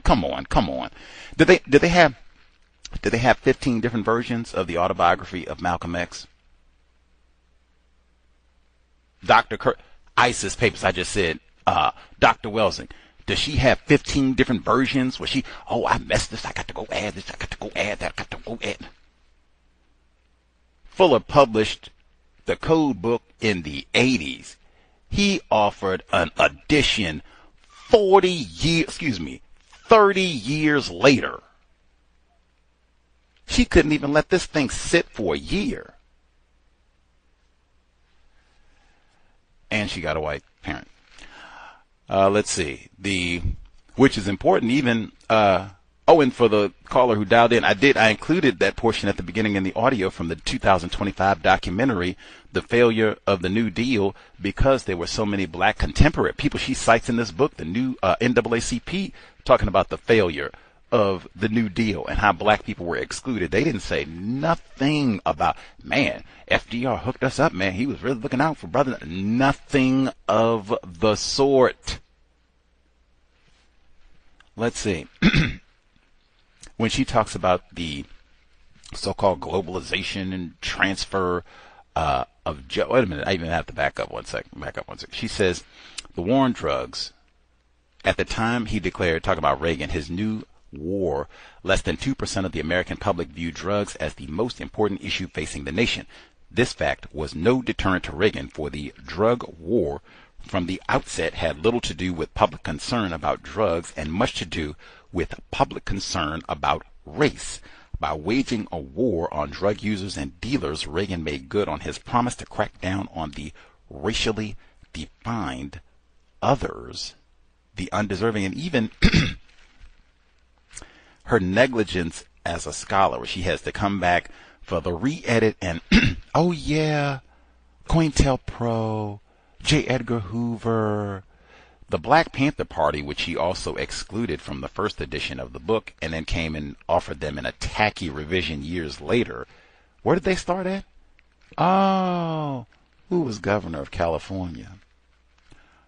But all that is lost, and particularly when she gives her easy, you all are loonies, conspiracy theorists, talk about the CIA peddling crack to destroy black people. And I want to be clear, ain't no evidence. It's easier to poke your chest out and have a lot of volume if you're going to leave out COINTELPRO. Now I want you to put COINTELPRO back in there and even give me a paragraph or two of detail, maybe even relating it to Ronald Reagan being governor of California when they cracked down on black people owning guns. Then come back and put some bass in your voice and leave out Gary Webb, Dark Alliance, and tell me, see, I ain't have nothing to do with it. And in fact, hold that 1 second. All that running off at the mouth she did about the CIA, and they ain't go after black people. There's no evidence of that, and I want to be clear about that. Okay, high yellow. Okay, just hold that for 1 second. We keep going for this week. She says manufacturing jobs were transferred by multinational corporations away from American cities to the countries that lacked unions, where workers earn a small fraction of what is considered a fair wage in the United States. This is another one. Are you so cowardly? It's a global system of white supremacy, racism. These people don't get a fair wage because they're not white. But you don't want to get into the geopolitics of white supremacy, racism. I get it. Let's see. Urban black, I don't know what that word urban means. Okay. Urban black fathers found that only 28% had access to an automobile. Even reminded me a little bit about who is most likely to get run over and killed in a vehicle crash. Privileged black males. 18% vehicle ownership for the privileged black males living in the ghetto areas. Again, I have no idea what does that mean. Ghetto areas? Fuller told us, I think accurately, you is the ghetto. You live in Manhattan. That is where the ghetto is. Let's see. The great Lynn Bias. I do want to make sure Michelle Alexander did state, since I'm pointing out so many times when she was not accurate, she did accurately state Lynn Bias died of a cocaine overdose.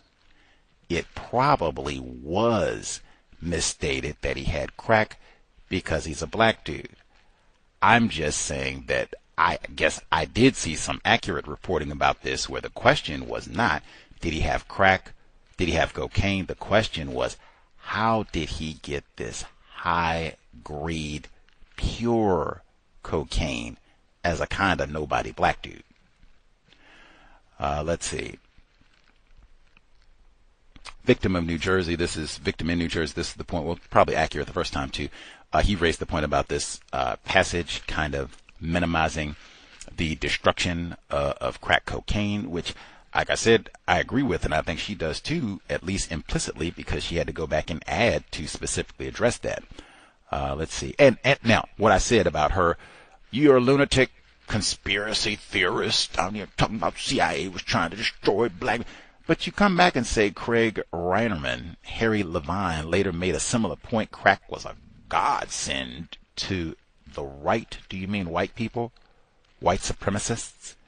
It could not have happened at a more politically opportune moment. I do not believe in no coincidence, and particularly, I just pulled Gary Webb. Oh, wow. Ain't no coincidences about this, and particularly, that was another one. The bot didn't have no pushback. It said, man, you can't have the same people declare a war on drugs and then say, oh, by the way, don't do nothing about the crack cocaine that's coming in here devastating the black people. Wink, wink. This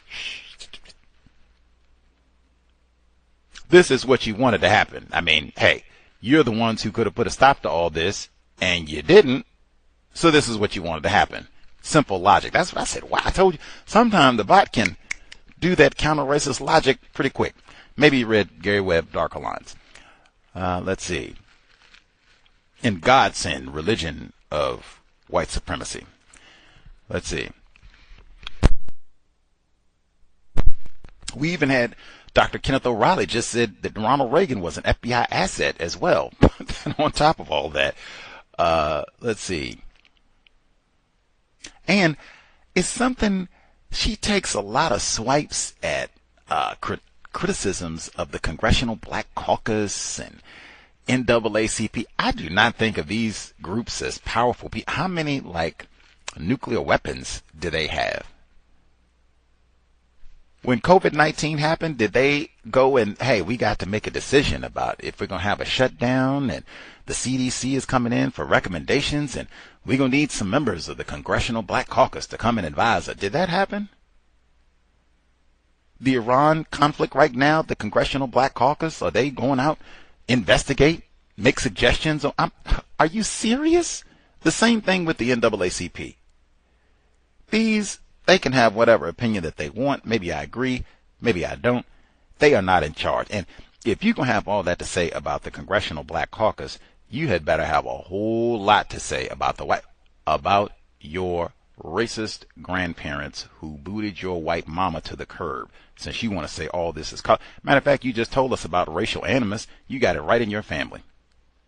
I'm going to keep bringing that up. You're going to say colorblind. I'm going to say you are a liar. You're a pale liar. You're a lame liar and a lame scholar, just going on your parent. And don't do interviews and such, because that is going to come. You know, when I do the book club, we generally hear the author. We are going to hear lying Michelle Alexander.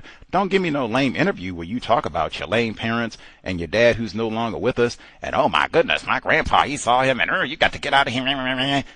Colorblind racism. Man, sit down. Shut up. Get a GED so you can write an accurate book. How about that?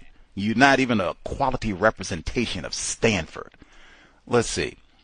She says the war on drugs. Now, this is another one. Wait a minute. The war on drugs cloaked in race-neutral language. You just said they did all this crack babies, and Len Bias is a crack baby, and he wasn't even on crack. That is not race-neutral language. You're not even making logical sense. Now, I guess back in the day, maybe I could have read it like, oh yeah, race-neutral, Michelle, again, the best thing ever. Why you say better? I guess maybe I could have done that being half literate myself. That ain't Gus T now. What are you talking about? No, I didn't go to Stanford, but I've been to Palo Alto.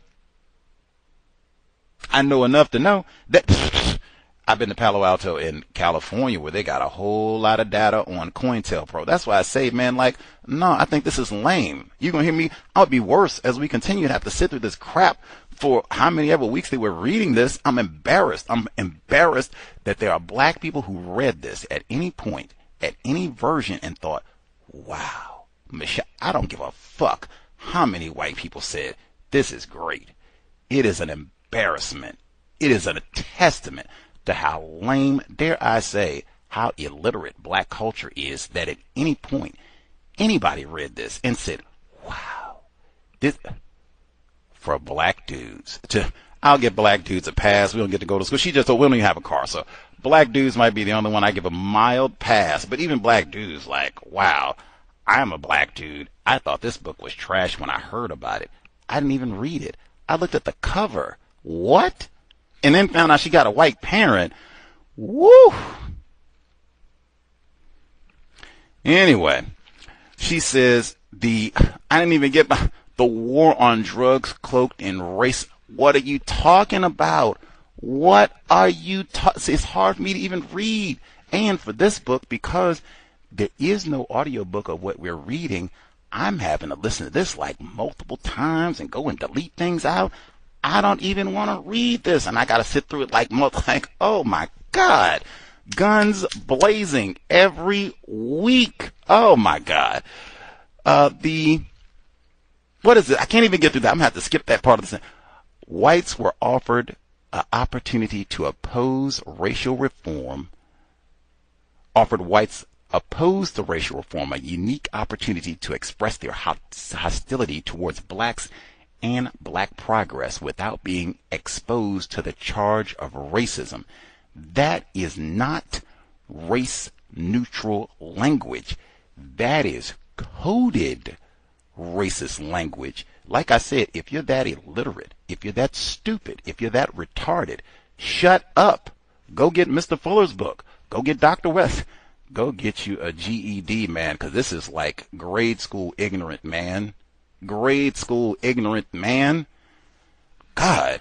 And then the lies on top of the New Deal, disproportionate. Why are you even telling black people lies like that? You got a lot of black people. We don't even have a car. You just told us. Why are you lying to us like that?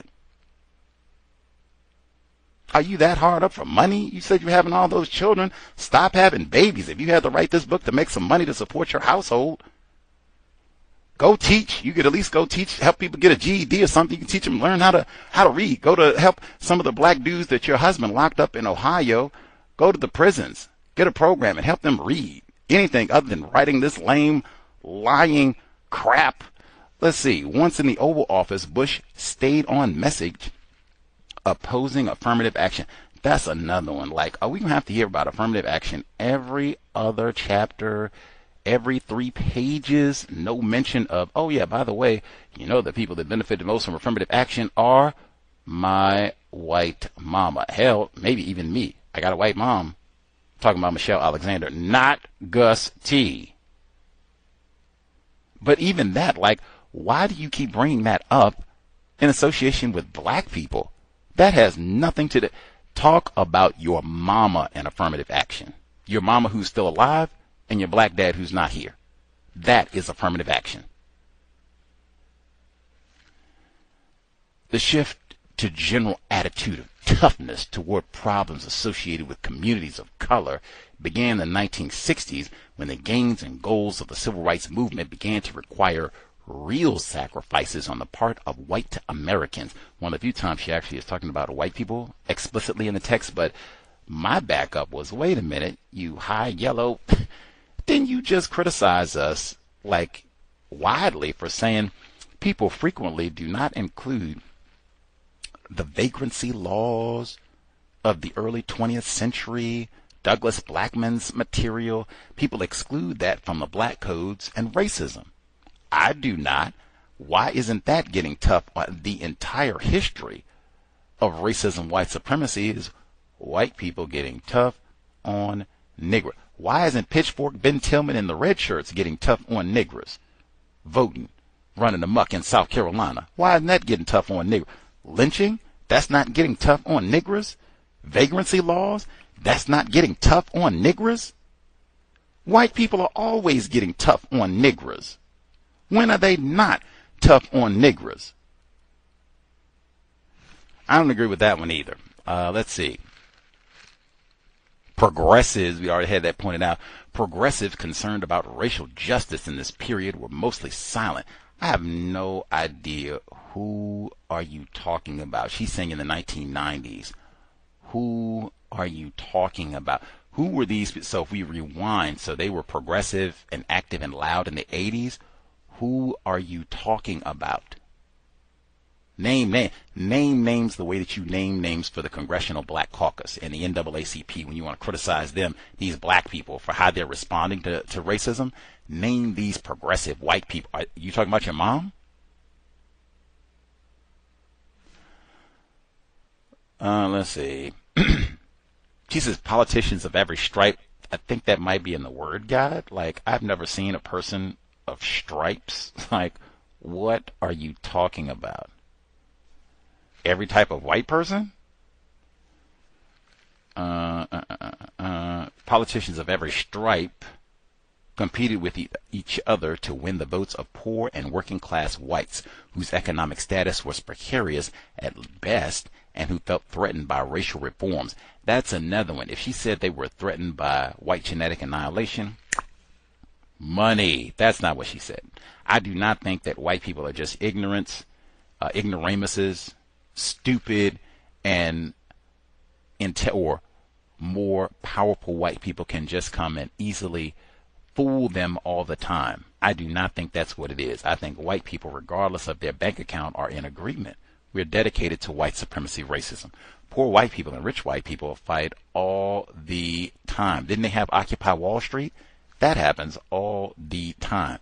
They do not fight about, are we going to dominate the niggers? We are in agreement. Now, we might fight about how we going to run our niggers, but we ain't got no dispute.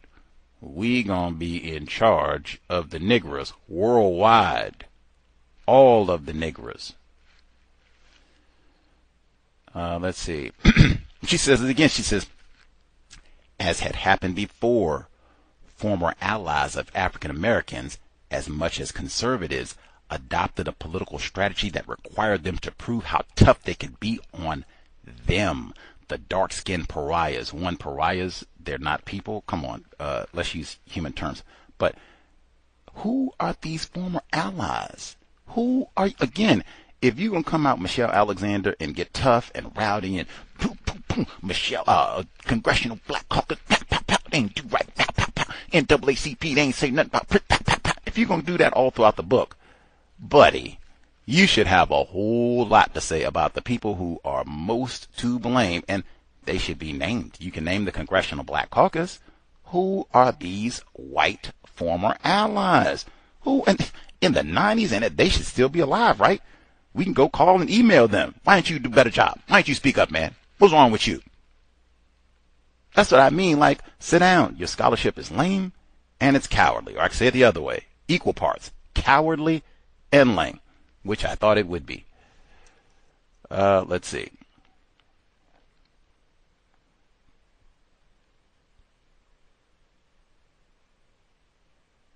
And she says a lot of that, like, poor working class white people. Get out of here. Like, that has never been the case. White poor, white rich, white disabled, white transgender, white women, white men, white people all over the known universe are in agreement about dominating niggers. And I'm just the last thing I'll get in where she says full-blown trials of guilt or innocence rarely occur. Many people never even meet with an attorney. Witnesses are routinely paid and coerced by the government. Police regularly stop and search people for no reason whatsoever. Penalties for many crimes are so severe that innocent people plead guilty, accepting plea bargains to avoid harsh mandatory sentences, and children even as young as 14 are sent to adult prisons. Man, it is blasphemy to have that sentence in this book when you have to wait 10 years. Oh man, those are all defining characteristics of the government's COINTELPRO campaign that might have killed Minister Malcolm X, who is mentioned in this book, Dr. Martin Luther King Jr., who is mentioned in this book, at minimum, sought to neutralize them, hoped that they would be killed, silenced, quieted, and hordes of other black people, including 19-year-old Dr. Frances Cress Welsing. You leave all that out until you do your tacky revision 10 years later. For sure, it's crap, it's lame, and you went to Stanford. All due respect, sit your lame ass down and shut up. You got a Stanford degree, and you're either too cowardly or too ignorant to include all that as a defining aspect of your book.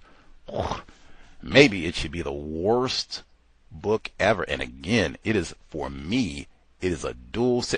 There are people, cows, investors, people who asked me to co-host programs with them where, thank God I had the sense to decline, who said, this is one of the best books they ever read. This is one of the best books they ever read. Person might be ignorant.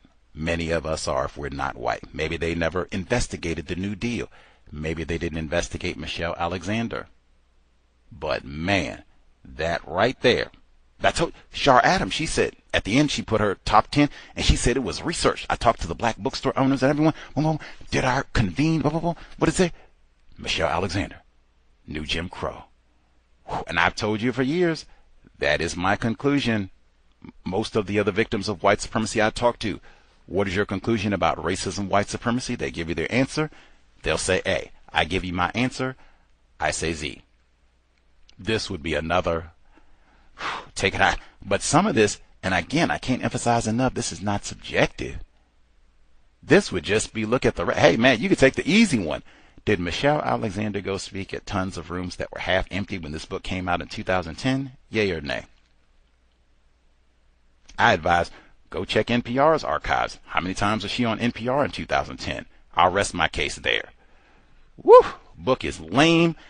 Everybody, white, non-white, who read this book at any point and said this book is great, awesome, you should read it to understand racism, you get the side eye from Gus T for life. I'm thinking, I hope at best they're illiterate and or they lied when they said they read this book. They just thought, I'll be cool. Now tell them, I love Michelle Alexander. White people said it's great. I said, yeah, I love it. I ain't read a page of it, but it looks cool. Got that black fellow on the cover, got his hands on the bars, and yeah, it could be, my grandfather. But I'll just assume if they cheered about this book, I'm going to hope, even I'm still going to side-eye you, but I'm going to hope they didn't read it, they weren't paying attention, they had the audiobook, and they were greatly distracted. One of the worst books I've ever read, easily fourth worst, and it might move higher. Michelle Alexander, Cal Bell, New Jim Crow.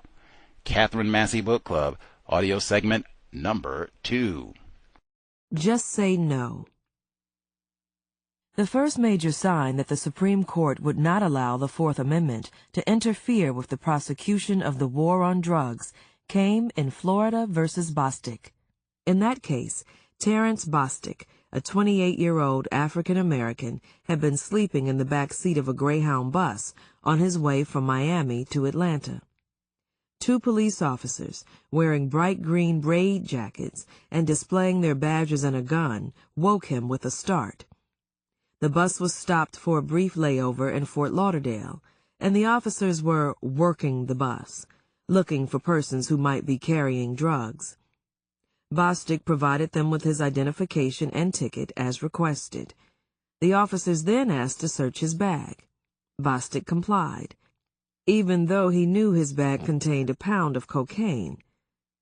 The officers had no basis for suspecting Bostic of any criminal activity, but they got lucky. They arrested Bostic, and he was charged and convicted of trafficking cocaine. Bostic's search and seizure reflected what had become an increasingly common tactic in the war on drugs: suspicionless police sweeps of buses in interstate or intrastate travel. The resulting interviews of passengers in these dragnet operations usually culminate in a request for consent to search the passenger's luggage. Never do the officers inform passengers that they are free to remain silent or to refuse to answer questions. By proceeding systematically in this manner, the police are able to engage in an extremely high volume of searches. One officer was able to search over 3,000 bags in a 9-month period employing these techniques. By and large, however, the hit rates are low. For example, in one case, a sweep of 100 buses resulted in only 7 arrests. On appeal, the Florida Supreme Court ruled in Bostic's case that the police officer's conduct violated the Fourth Amendment's prohibition of unreasonable searches and seizures. The Fourth Amendment, the court reasoned, forbids the police from seizing people and searching them without some individualized suspicion that they have committed or are committing a crime. The court thus overturned Bostic's conviction, ruling that the cocaine, having been obtained illegally, was inadmissible. It also broadly condemned bus sweeps in the drug war, comparing them to methods employed by totalitarian regimes. The evidence in this case has evoked images of other days, under other flags, when no man traveled his nation's roads or railways without fear of unwarranted interruption by individuals who had temporary power in government. This is not Hitler's Berlin, nor Stalin's Moscow, nor is it white supremacist South Africa.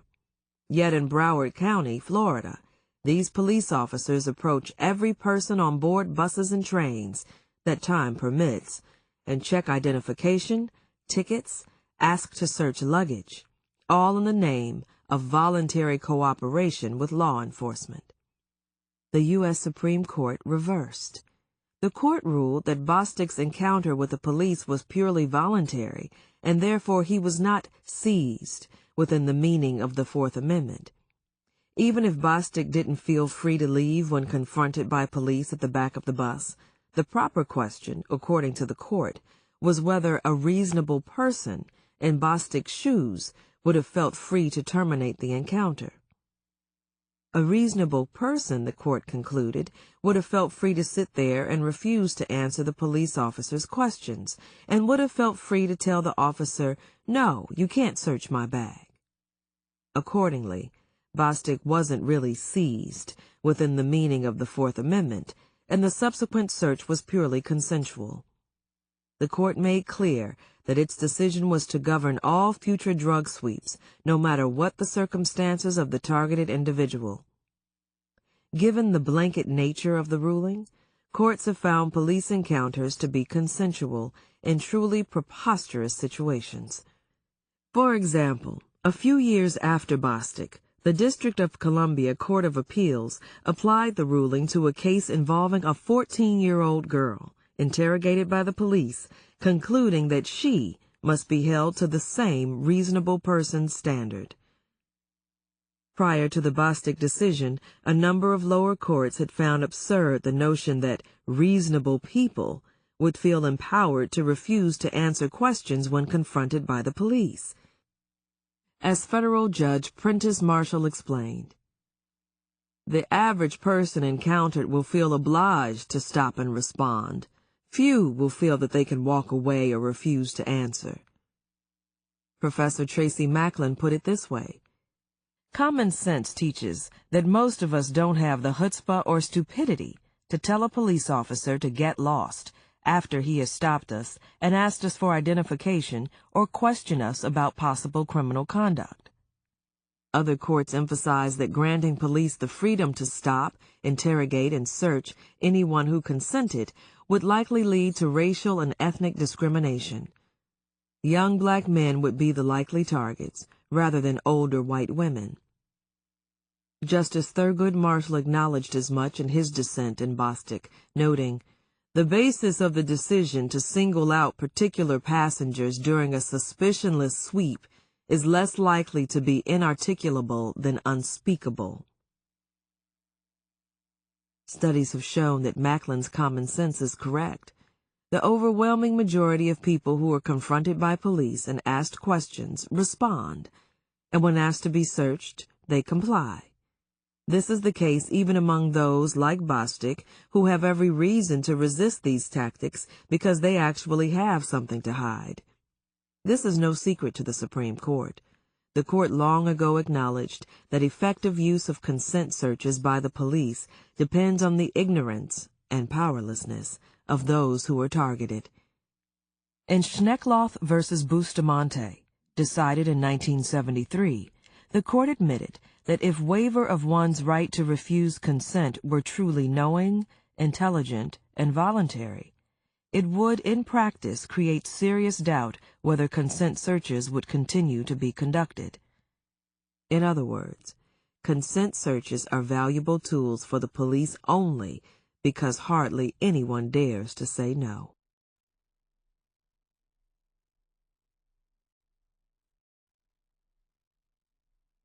Poor excuse. So-called consent searches have made it possible for the police to stop and search just about anybody walking down the street for drugs. All a police officer has to do in order to conduct a baseless drug investigation is ask to speak with someone and then get their consent to be searched.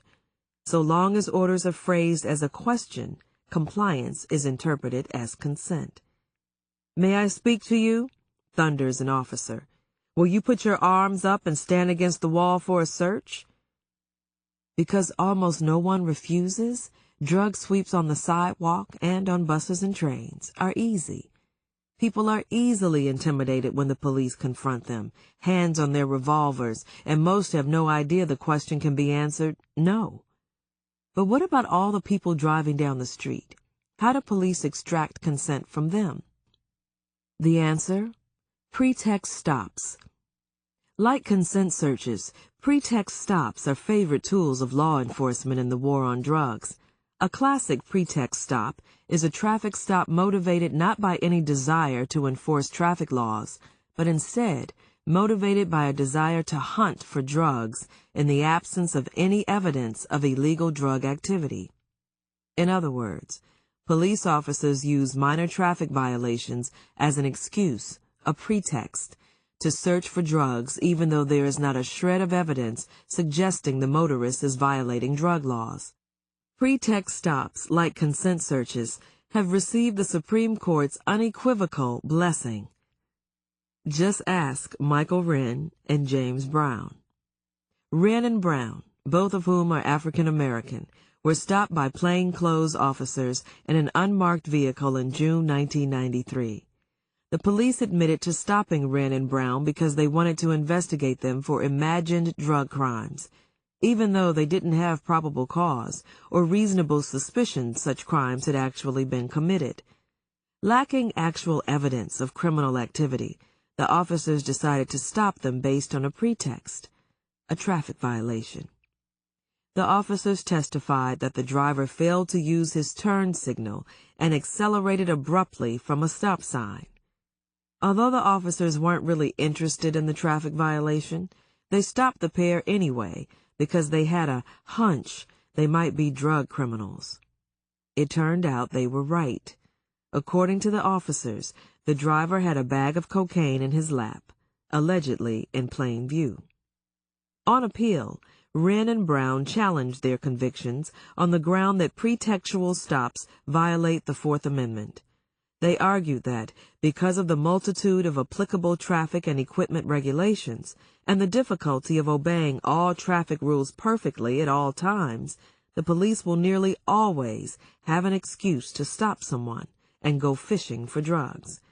Anyone driving more than a few blocks is likely to commit a traffic violation of some kind, such as failing to track properly between lanes, failing to stop at precisely the correct distance behind a crosswalk, failing to pause for precisely the right amount of time at a stop sign, or failing to use a turn signal at the appropriate distance from an intersection.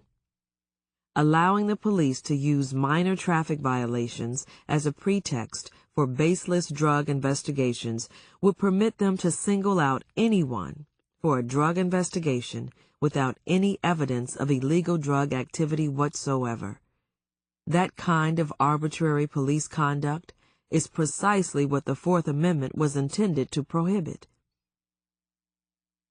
The Supreme Court rejected their argument, ruling that an officer's motivations are irrelevant when evaluating the reasonableness of police activity under the Fourth Amendment. It doesn't matter, the court declared, why the police are stopping motorists under the Fourth Amendment, so long as some kind of traffic violation gives them an excuse. The fact that the Fourth Amendment was specifically adopted by the Founding Fathers to prevent arbitrary stops and searches was deemed unpersuasive. The court ruled that the police are free to use minor traffic violations as a pretext to conduct drug investigations even when there is no evidence of illegal drug activity. A few months later, in Ohio v. Robinette, the court took its twisted logic one step further. In that case, a police officer pulled over Robert Robinette, allegedly for speeding. After checking Robinette's license and issuing a warning but no ticket, the officer then ordered Robinette out of his vehicle, turned on a video camera in the officer's car, and then asked Robinette whether he was carrying any drugs and would consent to a search. He did. The officer found a small amount of marijuana in Robinette's car and a single pill, which turned out to be a methamphetamine. The Ohio Supreme Court, reviewing the case on appeal, was obviously uncomfortable with the blatant fishing expedition for drugs. The court noted that traffic stops were increasingly being used in the war on drugs to extract consent for searches, and that motorists may not believe they are free to refuse consent and simply drive away. In an effort to provide some minimal protection for motorists, the Ohio court adopted a bright-line rule, that is, an unambiguous requirement that officers tell motorists they are free to leave before asking for consent to search their vehicles. At the very least, the justices reasoned, motorists should know they have the right to refuse consent and to leave, if they so choose. The U.S. Supreme Court struck down this basic requirement as unrealistic. In so doing, the court made clear to all lower courts that from now on, the Fourth Amendment should place no meaningful constraints on the police in the war on drugs. No one needs to be informed of their rights during a stop and search, and police may use minor traffic stops, as well as the myth of consent, to stop and search anyone they choose for imaginary drug crimes, whether or not any evidence of illegal drug activity actually exists. One might imagine that the legal rules described thus far would provide more than enough latitude for the police to engage in an all-out, no-holds-barred war on drugs. But there's more. Even if motorists, after being detained and interrogated, have the nerve to refuse consent to a search, the police can arrest them anyway. In Atwater v. City of Lago Vista, the Supreme Court held that the police may arrest motorists for minor traffic violations and throw them in jail, even if the statutory penalty for the traffic violation is a mere fine, not jail time. Another legal option for officers frustrated by a motorist's refusal to grant consent is to bring a drug-sniffing dog to the scene. This option is available to police in traffic stops, as well as to law enforcement officials confronted with resistant travelers in airports and in bus or train stations who refuse to give the police consent to search their luggage. The Supreme Court has ruled that walking a drug-sniffing dog around someone's vehicle or someone's luggage does not constitute a search, and therefore does not trigger Fourth Amendment scrutiny. If the dog alerts to drugs, then the officer has probable cause to search without the person's consent.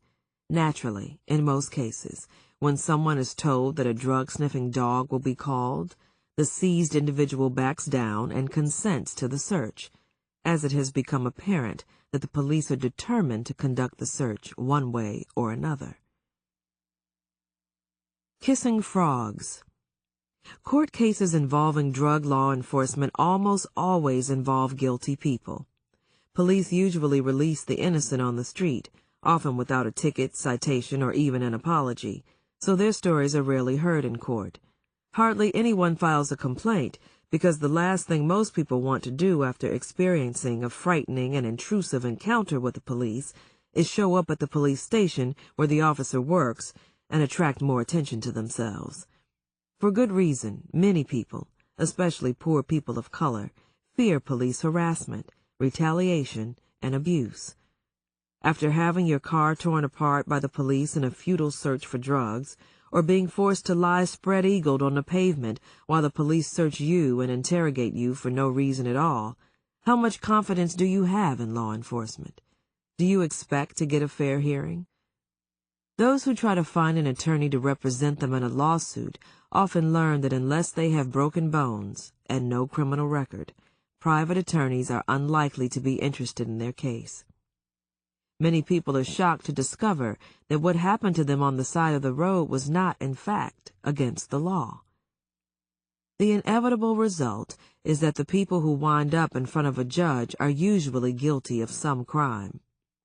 The parade of guilty people through America's courtrooms gives the false impression to the public, as well as to judges, that when the police have a hunch, it makes sense to let them act on it.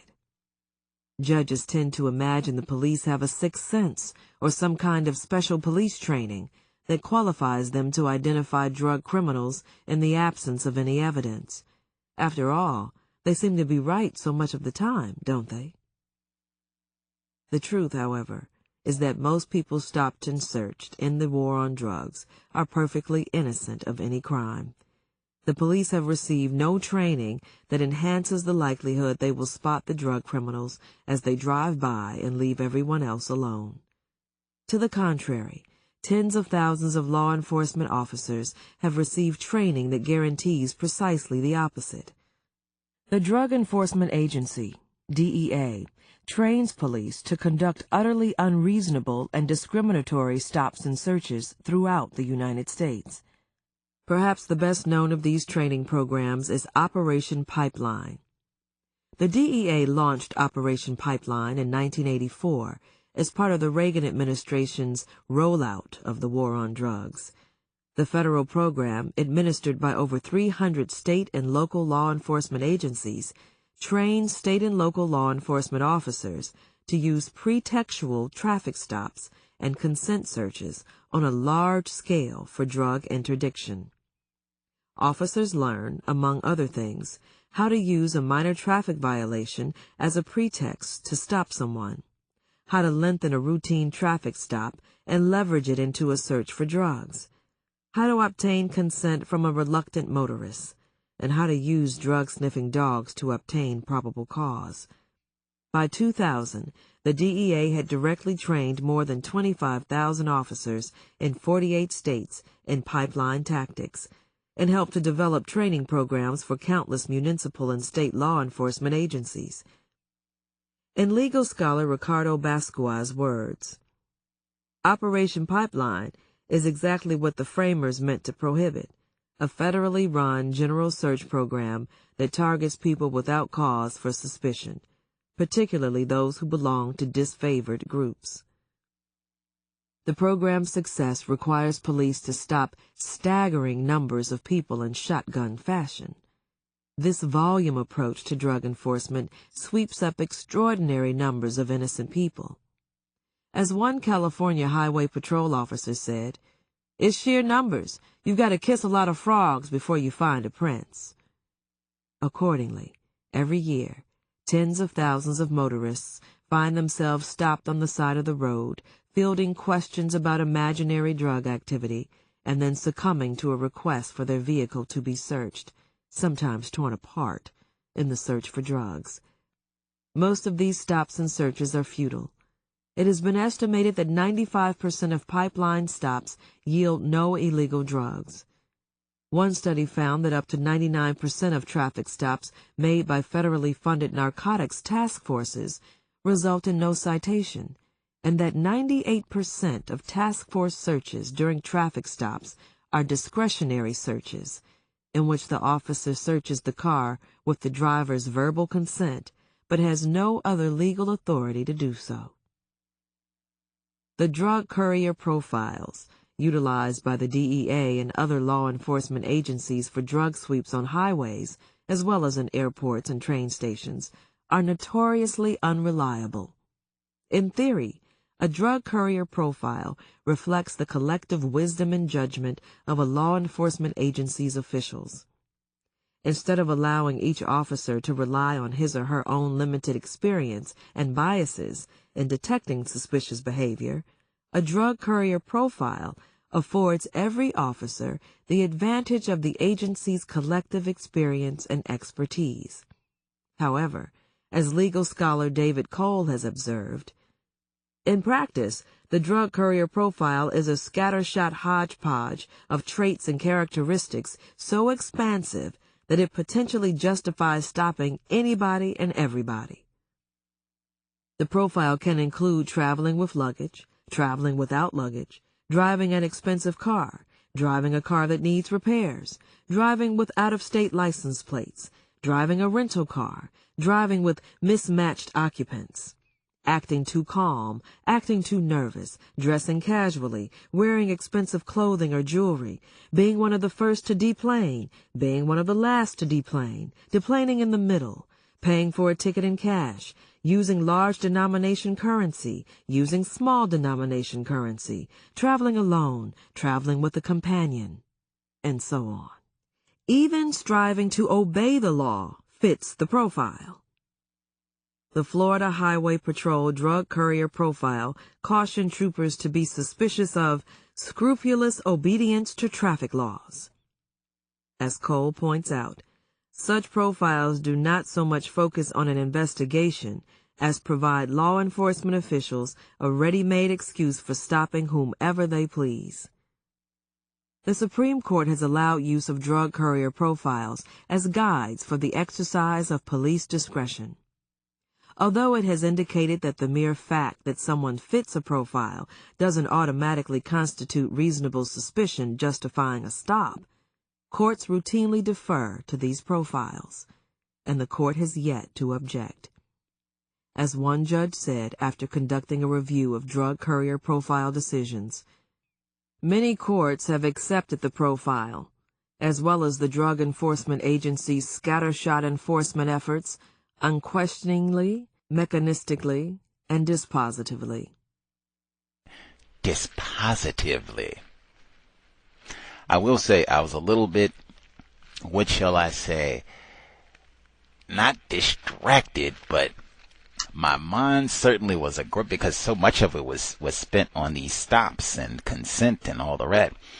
Man, 10 years ago, summer of 2016, Dr. Frances Cress Welsing had just passed away. I was supposed to say on the record, I did actually get the FBI files of Frances Cress, 19 years old, being under FBI surveillance in my palms today. That's it. My mind was tugged back to 2016. Dr. Frances Cress had just passed away at the beginning of the year. We're in the midst of the presidential election where Dr. Welsing had already predicted that Donald Trump would be the next president, which did happen.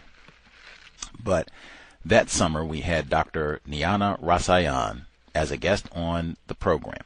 He's been on many times. We had him on that summer. I think we had him as a guest right after they had the shootings. They had the shooting of the 5 officers in Texas, and they had the police shooting death of Philando Castile in Minnesota and Alton Sterling in Louisiana. Privileged black males. They both had firearms, legally, I believe. So we had Dr. Rasayan on, and somehow he was talking about police stops of black people. And he said, if you are stopped by an enforcement officer, comply. If they say, hey, you don't mind if I look in the vehicle? Say, hey, no problem. Take a look in the vehicle, officer. Help yourself. I'm a law-abiding citizen and just happy to help. And I responded humbly, because I don't have a doctorate or whatever else, but I said humbly, I do not think you should consent to those searches without a warrant. We had already had Steve Silverman, white man, as a guest on our program. He is the founder of Flex Your Rights, and he's been a guest on our program more than once. And he has a whole video series. There's more than one, but these are documentaries that are scenes where I can't say black people, period, white people, black people, whomever, are stopped by enforcement officers. And he talks about how to survive. You can watch them on YouTube. And so the videos, they specifically talk about consent to search your vehicle, your pants, your house. They go over all these different scenarios, the correct way to do this and the incorrect way. This is a white man, and he says over and over, he's one of the first guests we had on the program. We had him on as a guest in 2010. He said over and over, do not consent to these searches without a warrant. That's one of the worst things you can do, and for a variety of reasons. If you're driving a vehicle that's not yours, and then, oh, look what we found. Or you get a race soldier, and, oh, look what we planted. Or whatever. That is just, it is one of the worst things that you could do. Even, in fact, they talk about Steve Silverman, Flex Your Rights. You can probably still go and watch all this content, YouTube. Very constructive. He's been a guest on the program repeatedly, as I said. They talked about how if you consent to the search and you have your laptop, let's say you have a nice suede jacket, cashmere sweater, in your trunk or what have you, and some electronics, you may be into music, you got a keyboard, let's say it's raining, and the police, they don't care, you drug smuggler, you bought all this drugs, so they just throw all that stuff out, sit on the side of the curb, which they can do, and so everything gets wet, soggy, and muddy, and so now your keyboard is ruined, and your computer is ruined, and your cashmere is muddy and ruined, and they're not responsible for any of that. They don't have to pay for any of it. They don't have to give you a nickel cleaning bill, nothing. And you, all that ruined, and, oh, we didn't find nothing. Tough nookies on you. Have a good night or day or whatever it is. For like a billion reasons. No, I do not. And if they pull that, oh, you want us to get the dogs? Is that what you want? You want us to get the dogs? Sir, ma'am, officer, I know you're just doing your job. I'm not trying to make things difficult, but I do not consent to a search of my person, my property, residence if you're there, vehicle without a warrant. You don't say it like you have an army behind you. That's all. And even where she put in quotes and all that, because they said, hey, the average person would think they got a firearm and all the rest of it. And, you can't just say, no, get the hell, and I didn't say get the hell out of here, but I mean, I guess you could say it that way, but, you try not to escalate things. Just, sir, ma'am, I do not consent to a search of my person, property, vehicle without a warrant. No, you're just doing your job. And leave it. And I have done this repeatedly. It has worked every time. I would never voluntarily consent to enforcement officers entering property for any even if you call enforcement officers, unless you need them in your house, step outside, chat it up, blah, blah, blah, and there we go. All right, we can move forward. But, man, no way. No searching, no vehicle, no. Get the dogs. Not doing the search. No, you can't peep in. None of that. That you are, and that is important. Even if what they said, they got the guns, they're big and burly and powerful. Hey, they can shut up. You don't tell me what to do. Get out of there. We're gonna search. Well, I'm not consenting to this search, sir. And you don't say anything else. You don't jump up and down and shout over them. There again, literally, it happened right after two things. Happened right after Dr. Rasayan was a guest with us. They had a case in D.C. where exactly what I just said was a privileged black male motorist. He was driving, and they did all that. Hey, get out of the car. We're going to search. You got drugs. We know you're smuggling. And he said, sir, I don't consent to you all searching my vehicle. And they said, shut up. Get out of the car. You don't tell us what to do. And they went and searched it anyway. But now they got the cameras that got recorded that he said, I do not consent to search of my vehicle without a warrant. They said, shut up. We're going to shut it up. And the judge saw that, bingo, the case got thrown out. Ain't even nothing to discuss. If he did have drugs, didn't have nothing to discuss, boop, tossed, and reprimand for enforcement officers, because that is not the spirit and letter of the law. You can say, no, I do not and should. And in fact, I said two things happened. It was a case, I should get the exact name. The other thing that happened, we had the author, not just of Breaking Rank, as a guest on the program, white enforcement officer. I have it right there. I have to give you, his name is right there. He was a guest on our program once again to talk about his more recent book on policing, because he was the former chief of police in Seattle. And he has a whole chapter in that new book about consent. We talked about it when he was a guest in 2016, same summer. And he said, and this is a white man, former enforcement officer, and he says, no way. Norm Stamper. Knew it was going to come to me. Norm flippin' Stamper. But he says, yeah, do not consent. And I said, why? He has it in all capital letters, bold face print. I said, why do you say that, Mr. Stamp? This is in his book, How to Fix America's Police. So in the book where he talks about fixing the police, one of the suggestions the people can do not consent to voluntary searches. And he says the reason, that just makes it way too easy. Oh, look, and he wasn't even saying about planting evidence. He was just saying, you're making it so easy, I don't even have to do my job as an enforcement officer. Like, let me come and snoop around and poke around. And then if you do have officers who are not just, look at what we done found here and all the rest of it. No, you cannot. And what you just read in the book, no, I do not consent to searches of my vehicle, person, property without a warrant. We'll get off my soapbox, and I'll make sure to share the link to that. We had that. In fact, I might even do that as the intro for next week. You can hear that, because that was to have black male Dr. Rasayan saying, yes, consent to these searches. And I politely said no. And we had already had, I might even can do the triple, can have Steve Silverman, because we talked about this with him. So you have two white people saying, do not consent to these searches. Maybe for next week. But anyway, that was weighing heavily on my brain computer. It seems like we've talked about this many, many times over the years, because it comes up so frequently. So many people have trouble in their vehicle, and it is designed to be that way. I'll say Gary Webb came to my brain computer again. Gary Webb's report that I think it's in the index, in the footnotes of the text, but she doesn't cite it in the body. Gary Webb was mentioned when we read about Michael Swango. Well, for many reasons, but he wrote a series in the California newspaper, I believe it's the Sacramento Bee, Driving While Black, where he talked about this exactly, where it's we make up any excuse, any racist justification to pull over niggers. This was in addition to all his writing, Dark Alliance, about the CIA and black people. He had a whole series about, and that's what it's called, Driving While Black. The late Gary Webb. Let us close out our emails. I said we had email one that I did not finish last time. I will conclude.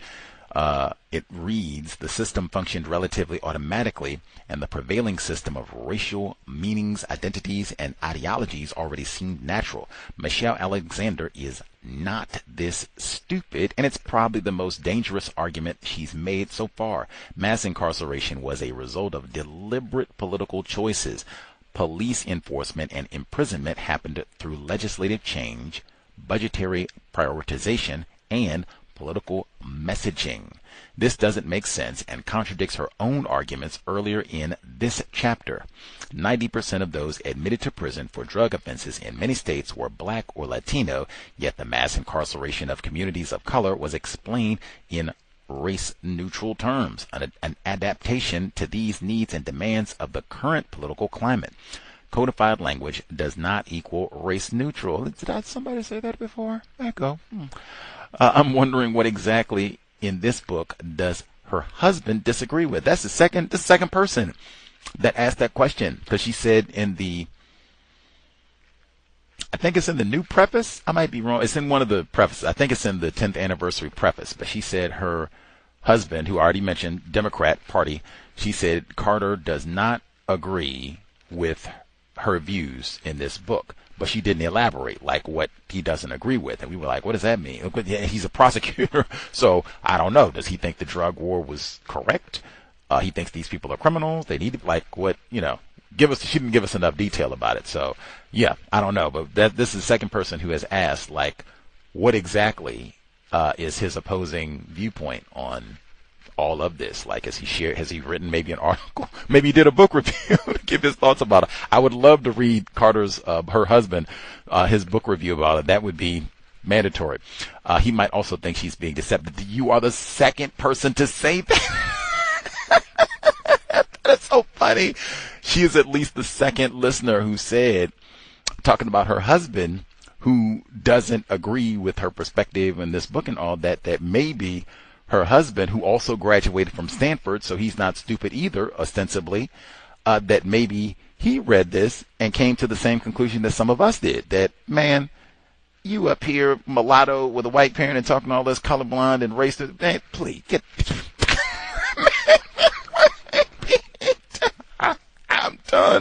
I'm done. The email untiljustice@gmail.com, untiljustice@gmail.com. Now, that would make for fascinating dinner conversation. If that is true, like, wow.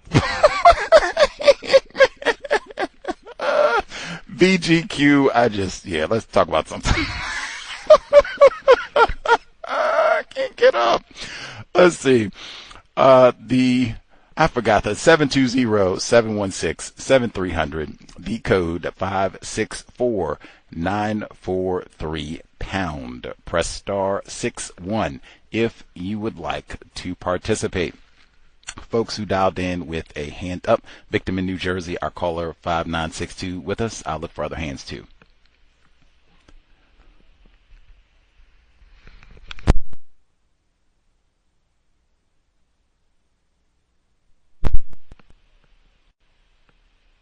Can I be heard? Yes, sir.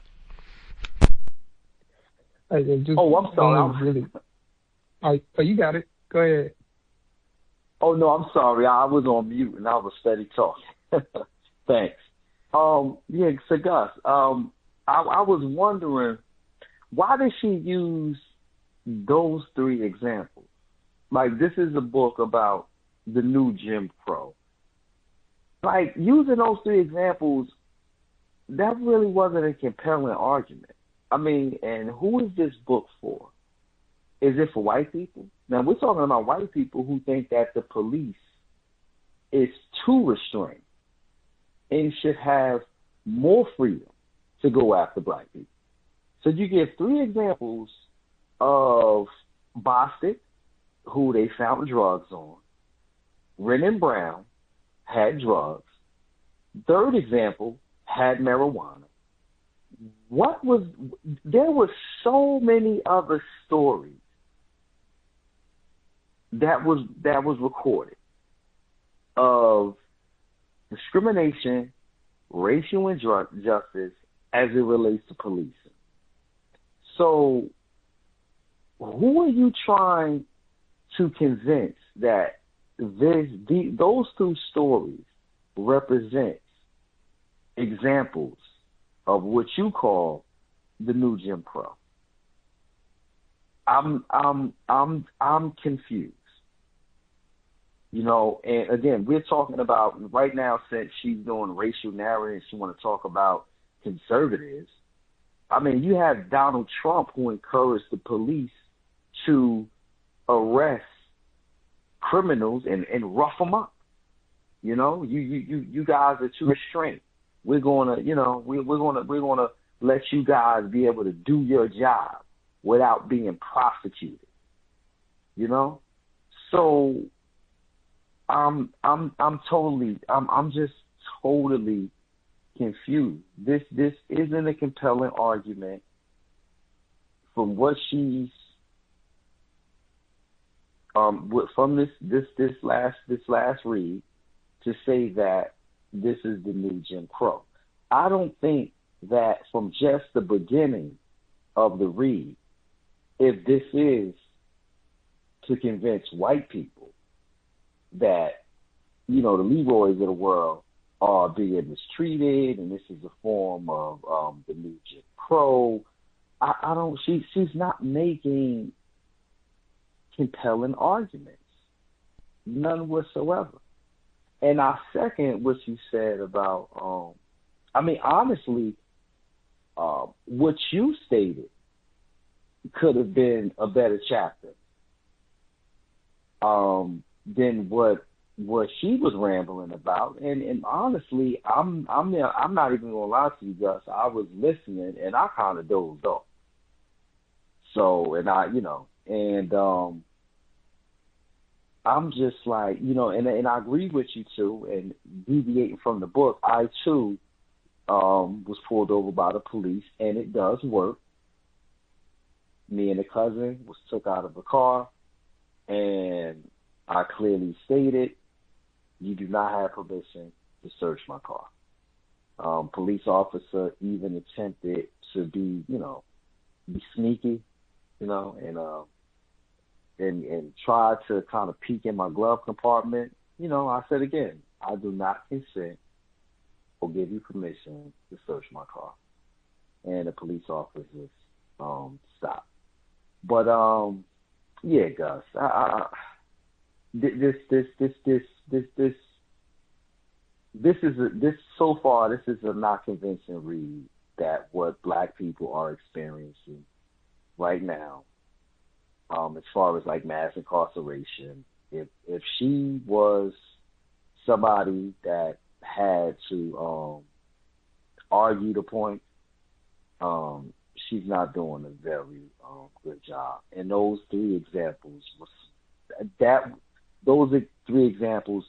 cases did not need to be in this book. If she's trying to argue on behalf of me, Tyrone, Leroy, Gus, and the rest, she's doing a horrible job. Lord, man, come on, do better for Tyrone, Michelle. Do better for Tyrone. That is a great point in terms of there's so many cases of Black people, or could have picked white people too, but there's so many cases of Black people where they don't have drugs, they're not smuggling, they haven't killed anybody and got bloody glove like O.J. Simpson and nothing like that, and they're subjected to all these ridiculous searches. Why not pick some of those cases as opposed to the folks who actually were smuggling a pound of reefer or whatever it was? Like, why not take some of those? Like, that is a great point. And that's what I think I and some other folks, we asked that question from the very beginning, because she had that like tacky, convoluted phrase. This book is intended, and I think she phrased it like people who used to be like me 10 years ago, who didn't, think drug war was a problem or racist and we ain't got no new case. She said that's, and I said, so is this like for white people? Like who? She does have white parents. I mean, who exactly? Like it was kind of vague, but he said if he thinks if a white person was reading this book section we just read, everything we've read thus far, which is a sizable chunk, we're in chapter 2, they would probably not be convinced. Like, man, we have wronged Leroy. We need to do better.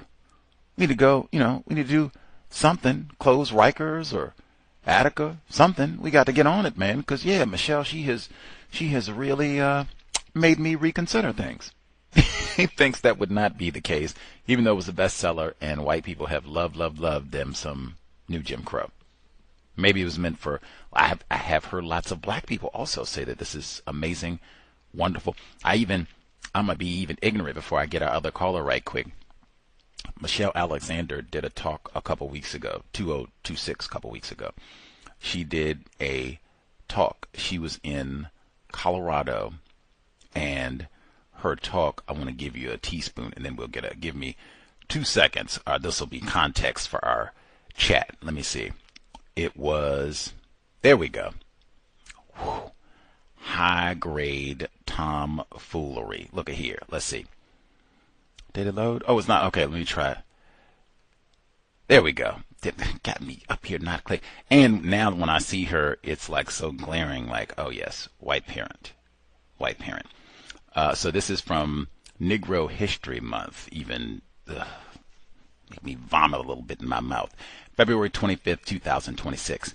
Michelle Alexander calls for revolutionary love at Colorado University Boulder Talk.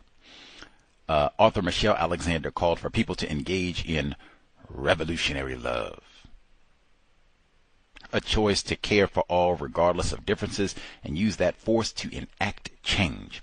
Alexander, a civil rights activist and the author of The New Jim Crow, spoke about various current events at CU Boulder's University Memorial Center on Wednesday evening, including the Israel-Hamas war, the Trump administration's immigration crackdown, wealth inequality in the United States, and climate change. We are living in a moment of profound danger, but we are also living in a moment of profound possibility, Alexander said. Her book, The New Jim Crow, Mass Incarceration in the Age of Colorblindness, explores the prison system as a racial caste and form of racial control in the U.S. Her career spans law, academia, advocacy, and journalism. She worked as a civil rights lawyer, taught law at Stanford University and Ohio State, and continues to write on issues of justice as an opinion columnist for the New York Times. I'll pause there. Gives a lot more of the revolutionary love. I'll just pause there. I hope that's not going to be at the conclusion of this book after everything we've heard about Leroy and Tyrone and Jamal, that we just need a teaspoon of revolutionary love. Throw up in my mouth again. Our caller at 5962. Hey, yes, can I read it? Yes, sir. Yeah, I just had one part from this last little portion, right at the beginning of the Kissing Frogs section, where it talks about court cases involving drug law enforcement almost always involve guilty people, and police usually release the innocent on the street, often without a ticket, citation, or even an apology. That immediately raised the flag with me, so because it didn't sound accurate or truthful at all, so I went with the chatbot, and the chatbot, again, at first tried to sympathize with her and basically said that she was trying to mock the legal system.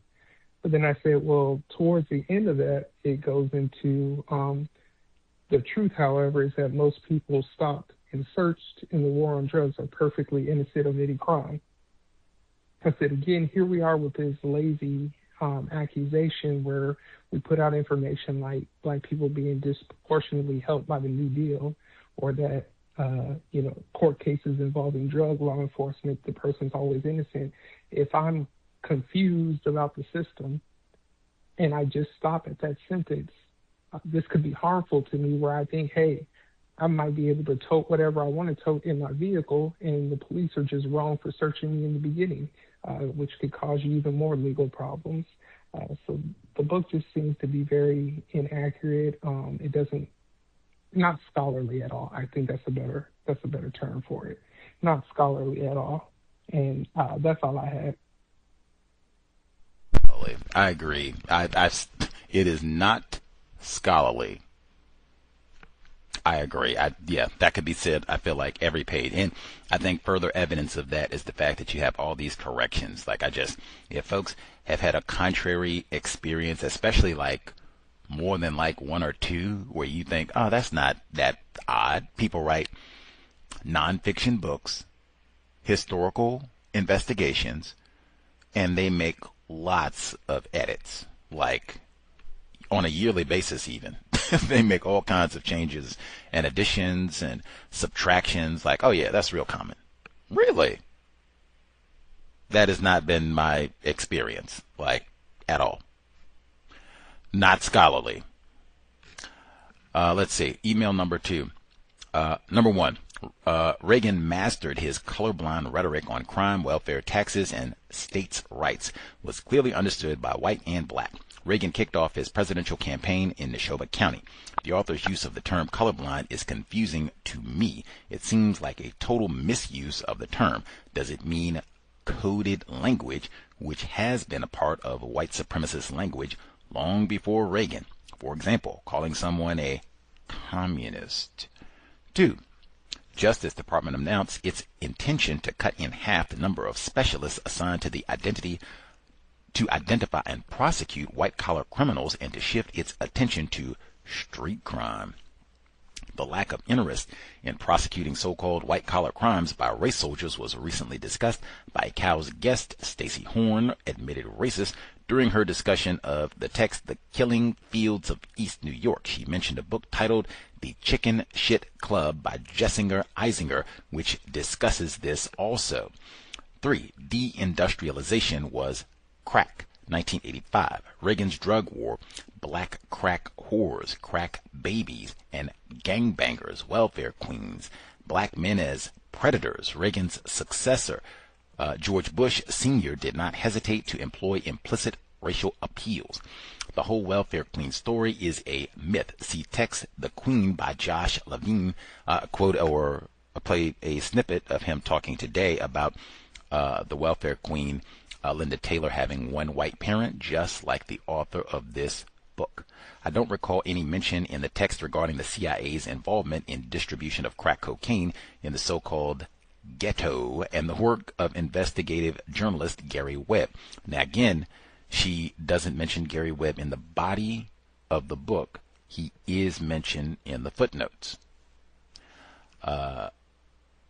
The author also neglects to discuss that the whole media campaign regarding so-called crack babies and the potential of making a whole generation of super predators was at best misleading and exaggerated, and at worst simply a lie. I think she was, that's our caller in New Jersey, when he was saying that she kind of minimized the harm of crack cocaine. And I said in that passage where she talked about the dangers being an exaggeration, I think she was stumbling at the racist lies in the media, newspaper and such about, oh my goodness, we're going to have a generation of crack babies, blah, blah. I think that's what she was getting at, even though I do think she minimized the harm of crack to black people during this period. But yes, he continues, the media demonized, or moreover, there is no discussion about meth babies, since meth is mostly associated with suspected racists. There is evidence that prenatal use of meth can result in aberrant behaviors in children. President Bush Sr.'s TV stunt regarding crack being sold at the White House was fake news. That's a good one. And 30 years ago, George H.W. Bush held up a bag of crack on live TV. Where'd he get it? WHYY, NPR, March 2019. Number 1990s, former allies of African Americans, as much as conservatives, adopted a political strategy that required them to prove how tough they could be on them, the dark-skinned pariahs. In 1992, presidential candidate Bill Clinton vowed that he would never permit any Republican to be perceived as tougher. Seems like the so-called former allies were easily convinced to become much more aggressive in terms of practicing racism, white supremacy against these dark-skinned pariahs. Example, Slick Willie Clinton and his tough-on-crime rhetoric and warfare policies, who after playing the sax on Arsenio's TV show, went on to become our so-called first black president as victims. We are so easily fooled. Michelle Alexander, Bill Clinton, doesn't take much. White people most to blame. 5. Exploiting the vulnerabilities and racial resentments of poor working class whites. The system functioned relatively automatically. Seems like more framing of po white folks as victims. I agree. There's nothing automatic about the system of white supremacy. It requires constant vigilance by racist white supremacists. See recent C.O.W.S guest, Dr. Kenneth O'Reilly, author of Racial Matters, the FBI's secret file on Black America, 1960 to 1972. The Lockdown, Chapter 2. Convictions for drug offenses are the single most important cause of the explosion in incarceration rates in the U.S. Vast majority of those arrested are not charged with serious offenses. Marijuana possession, a drug less harmful than tobacco or alcohol, accounted for nearly 80% of the growth in drug arrests in the 1990s. A question I have is, did the decriminalization of marijuana decrease the incarceration rate for black males? I found one reference that decriminalization has resulted in a significant reduction of arrests of black people for cannabis possession. However, the arrests are still disproportionately higher for black people. I've seen lots of reports of that. The only thing that I've seen that has changed it somewhat is white people are committing more crimes, or at least they're being arrested for more crimes. That, not necessarily that white people are not arresting black people as much, or we got drugs that are legalized now. So it's, I mean, what I have seen is white people are committing more crimes. That is not necessarily counter-racism. Let's see. The prison boom. Additionally, was the so-called prison boom intentional as opposed to a byproduct of over-incarceration, given rural white communities' employment opportunities, particularly for white males, since manufacturing jobs were no longer available? Maybe the title of the text should be The Prison Industrial Complex. See Cannabis Decriminalization and Racial Disparity in Arrests for Cannabis Possession from 2021. Rules of the game. With only a few exceptions, the Supreme Court has seized every opportunity to facilitate the drug war, eviscerating Fourth Amendment protections against unreasonable searches and seizures by the police. The makeup of the U.S. Supreme Court was 7 Republican president-appointed and 2 Democratic appointees in 1990. Currently, there are 6 Republican appointees and 3 Democratic appointees. There is a little more balanced court now, even though the current court is looked upon as more regressive. Unreasonable suspicion. Once upon a time, it was generally understood that the police could not stop and search someone without a warrant unless there was probable cause to believe that the individual was engaged in criminal activity. The use of the phrase "once upon a time" is ironically appropriate, given the statement is often used in fairy tales, since at no time during the history of the so-called United States are race soldiers, with or without a badge, prevented from stopping and searching non-white people at any time or under any circumstances, regardless of the Constitution. I thought that exactly. I'm so glad at least one of us made sure to call that out. Like, wow. And even on This Week, literally just 2 days ago, they had a transgender white woman who I believe 2 times said that being white means that you are a white supremacist. Anyway, the transgender white woman, which I think would include her too, the transgender white woman, she told us about how during the Civil War, Lincoln coerced the slaves to stay on the plantation. Now, I thought maybe I dozed off or wasn't paying attention or whatever, and I raised my hand when they got to the Q&A, and I said, did you tell us how Lincoln coerced the slaves to stay on the plantation? And if you didn't, can we get some of the detail? This is supposed to be in her new book, by the way. That's supposed to be coming out in 2027. And so she said, no, I didn't. So I was like, oh, okay, I didn't fall asleep. And so she said, she starts giving some of the details. She says, so he does, first she says, he's racist. He, does not want to end slavery, blah, blah, blah, or let's get rid of the niggers. She says, so he puts in the pass system, or reinstitutes the pass system. Like, where you going? Stop. Where your papers at? Where you going? You can't just be wandering around for the niggers. Heard all that before. Stop and say, let me see your license. Where your ID at? Where you going? Hey, all that. And so she says he used the Union soldiers as the guards. So you don't have the patty rollers, all that's been disrupted. So we just get the Union soldiers, get out there. Make sure the niggers don't leave. Keep them on the, she said he had all these other things to coerce to make sure the niggers don't leave. Keep them down there because we're not trying to do no end in slavery. Fascinating, right? I'm so glad I went. And I'm so glad I asked that question, because I really for a minute was thinking like, damn, did I fall asleep? Like, what is going on? Why did she give? Because I thought that was important. Like, what? He coerced? What? Wait a minute. Extra sentence? Extra sentence. Okay, now we got it. I was much happier. Extra sentence. Anyway, but I cannot think of any time where if you are a black person, George, and the transgender white woman's name was Angela Elizabeth Zimmerman, and the whole time I kept, isn't that other dude Zimmerman? See there, badge or no, we stop a nigger. We stop a nigger. I don't need no suspect. I stop it. Hey, where you going? I said, where you going? That's 2026, 2038, 1938, 1838, 1638. Like, you pick anytime. I'm white. Halt. Where you going? Enough said. The man has told me to stop. Fuller even, he had a story. He said he was growing up and it was a black teenager, boy, of course, privileged. And they said, stop. And he ran. They shot him dead, shot him in the back, killed him on the spot. Like, you ready? What? I said, halt. You stop. You might have raped a white woman. Who knows? Probably did rape a white woman. Won't do it no more. Just say no. Officers were working the bus. Officers then asked to search this bag. Bostic. That reminded me of Willie Bostic, who I'd mentioned previously when I said this is sloppy scholarship because she's leaving out at the time. She says there was an effort to reform, make better prisons.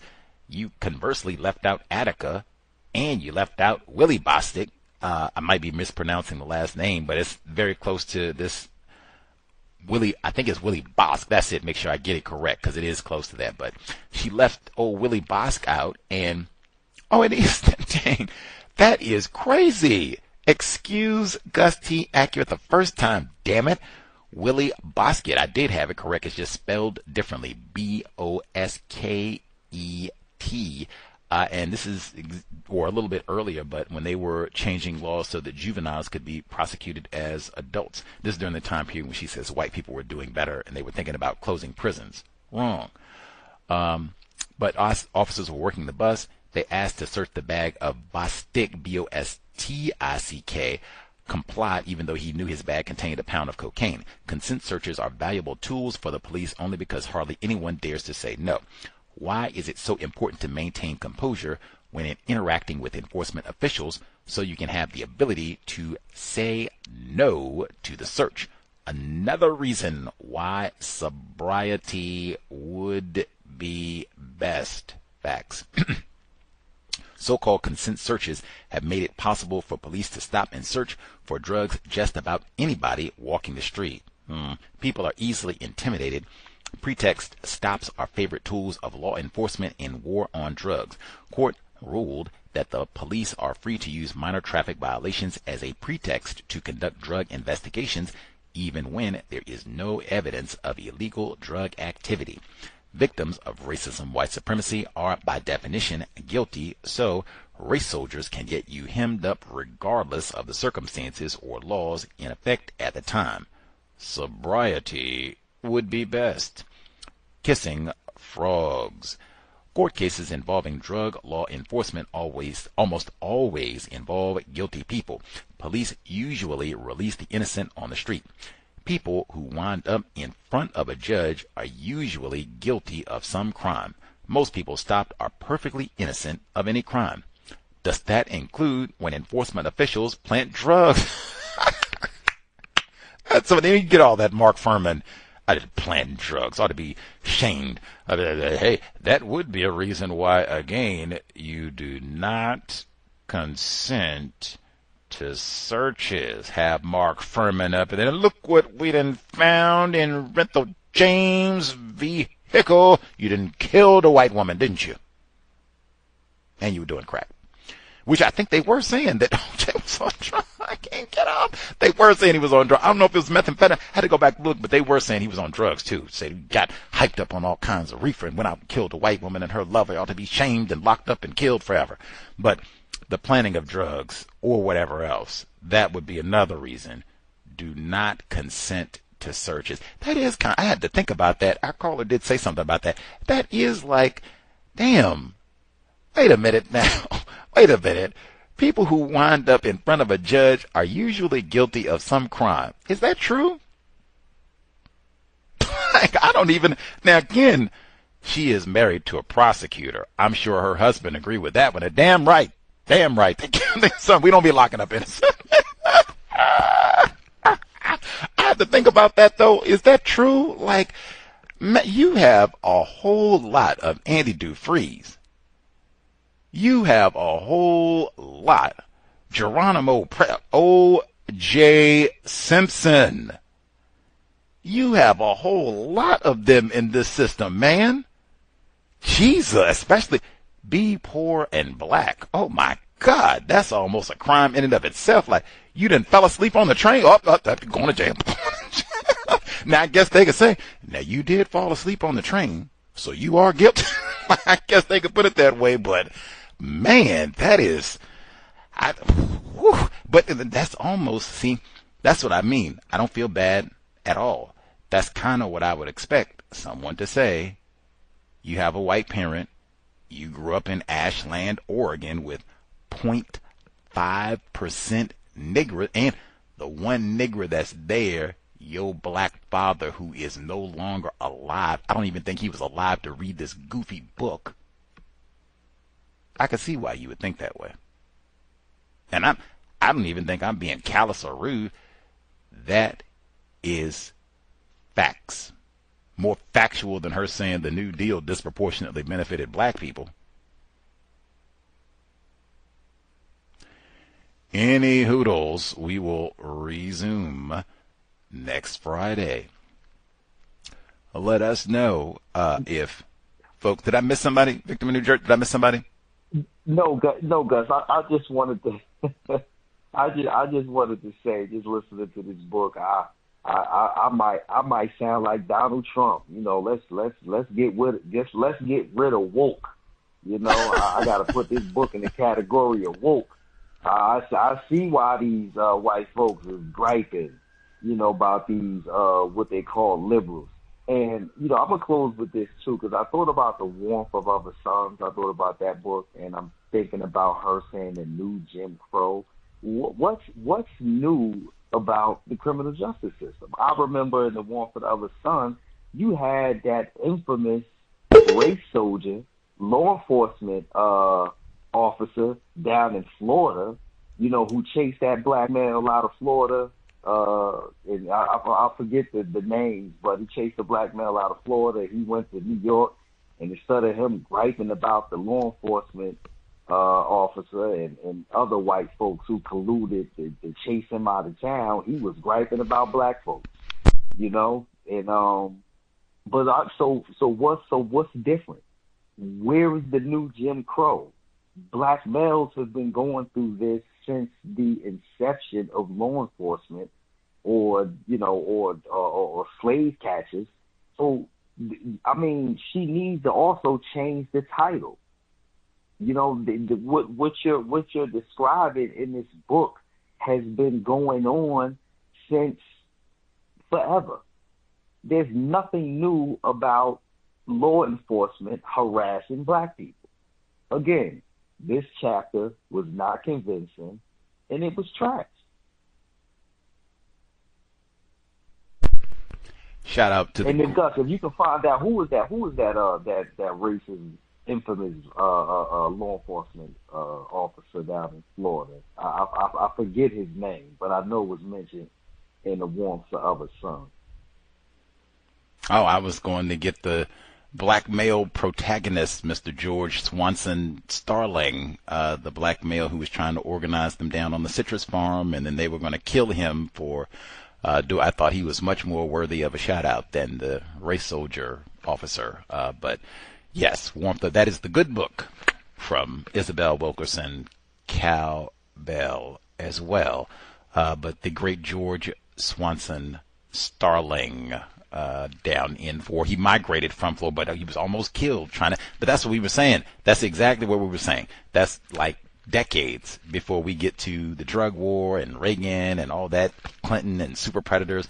Even then, and he had to sneak out of Florida. It wasn't like he could put his chest out and I'm done with you Florida crackers and I'm going up north where they respect the black privileged black male. I'm gonna get me a white woman too, and man, thumb my nose at it. No, he couldn't do none of these.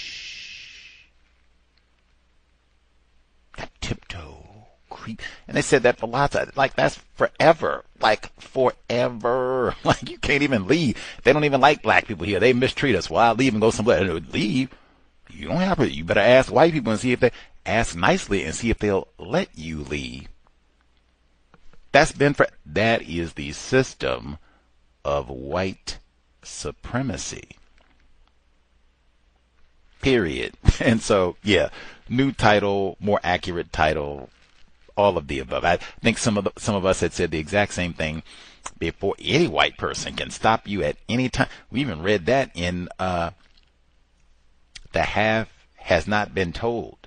Edward Baptist, one of the best books that we've read here, the Katherine Massey book club. But he said the reason that you had so few slaves escape the plantation, it was like having a white army that you had to face to get off the plantation, where anybody, they see a Negro. Where you going? Where your papers? Where you supposed to be at? Who own you? You got permission to be here? Every white person is authorized to do that, and that's what they are supposed to do. That's not colorblind either. Anyway, we will wrap it up. Well, not resume. I wish the wishful thinking. We will resume. There we go. Next Friday, chapter. We are a long way, unfortunately, from wrapping it up, but we'll resume next Friday. One of the worst books ever, New Jim Crow, and keeping that. Who was this book? I swear to God, like, I was thinking it was for white people, but man, maybe this book was for niggers and to confuse us. I'm gonna have to ponder on that as we proceed. Who was supposed to read New Jim Crow? Who is this for? We'll continue. So, hey, you heard it a bunch of times today, so sobriety would be best. Even in the age of legal reefer, you still have race soldier enforcement officers and racists without a badge who can and will stop you. What is it? Ahmaud Arbery? What you doing running around here? You don't jog, nigger. You don't. You got break-ins, rapists. You know, stop, halt, permanently halt, maybe. Be sober so that we can appraise threats, and be sober so that, hey, I do not consent to any searches.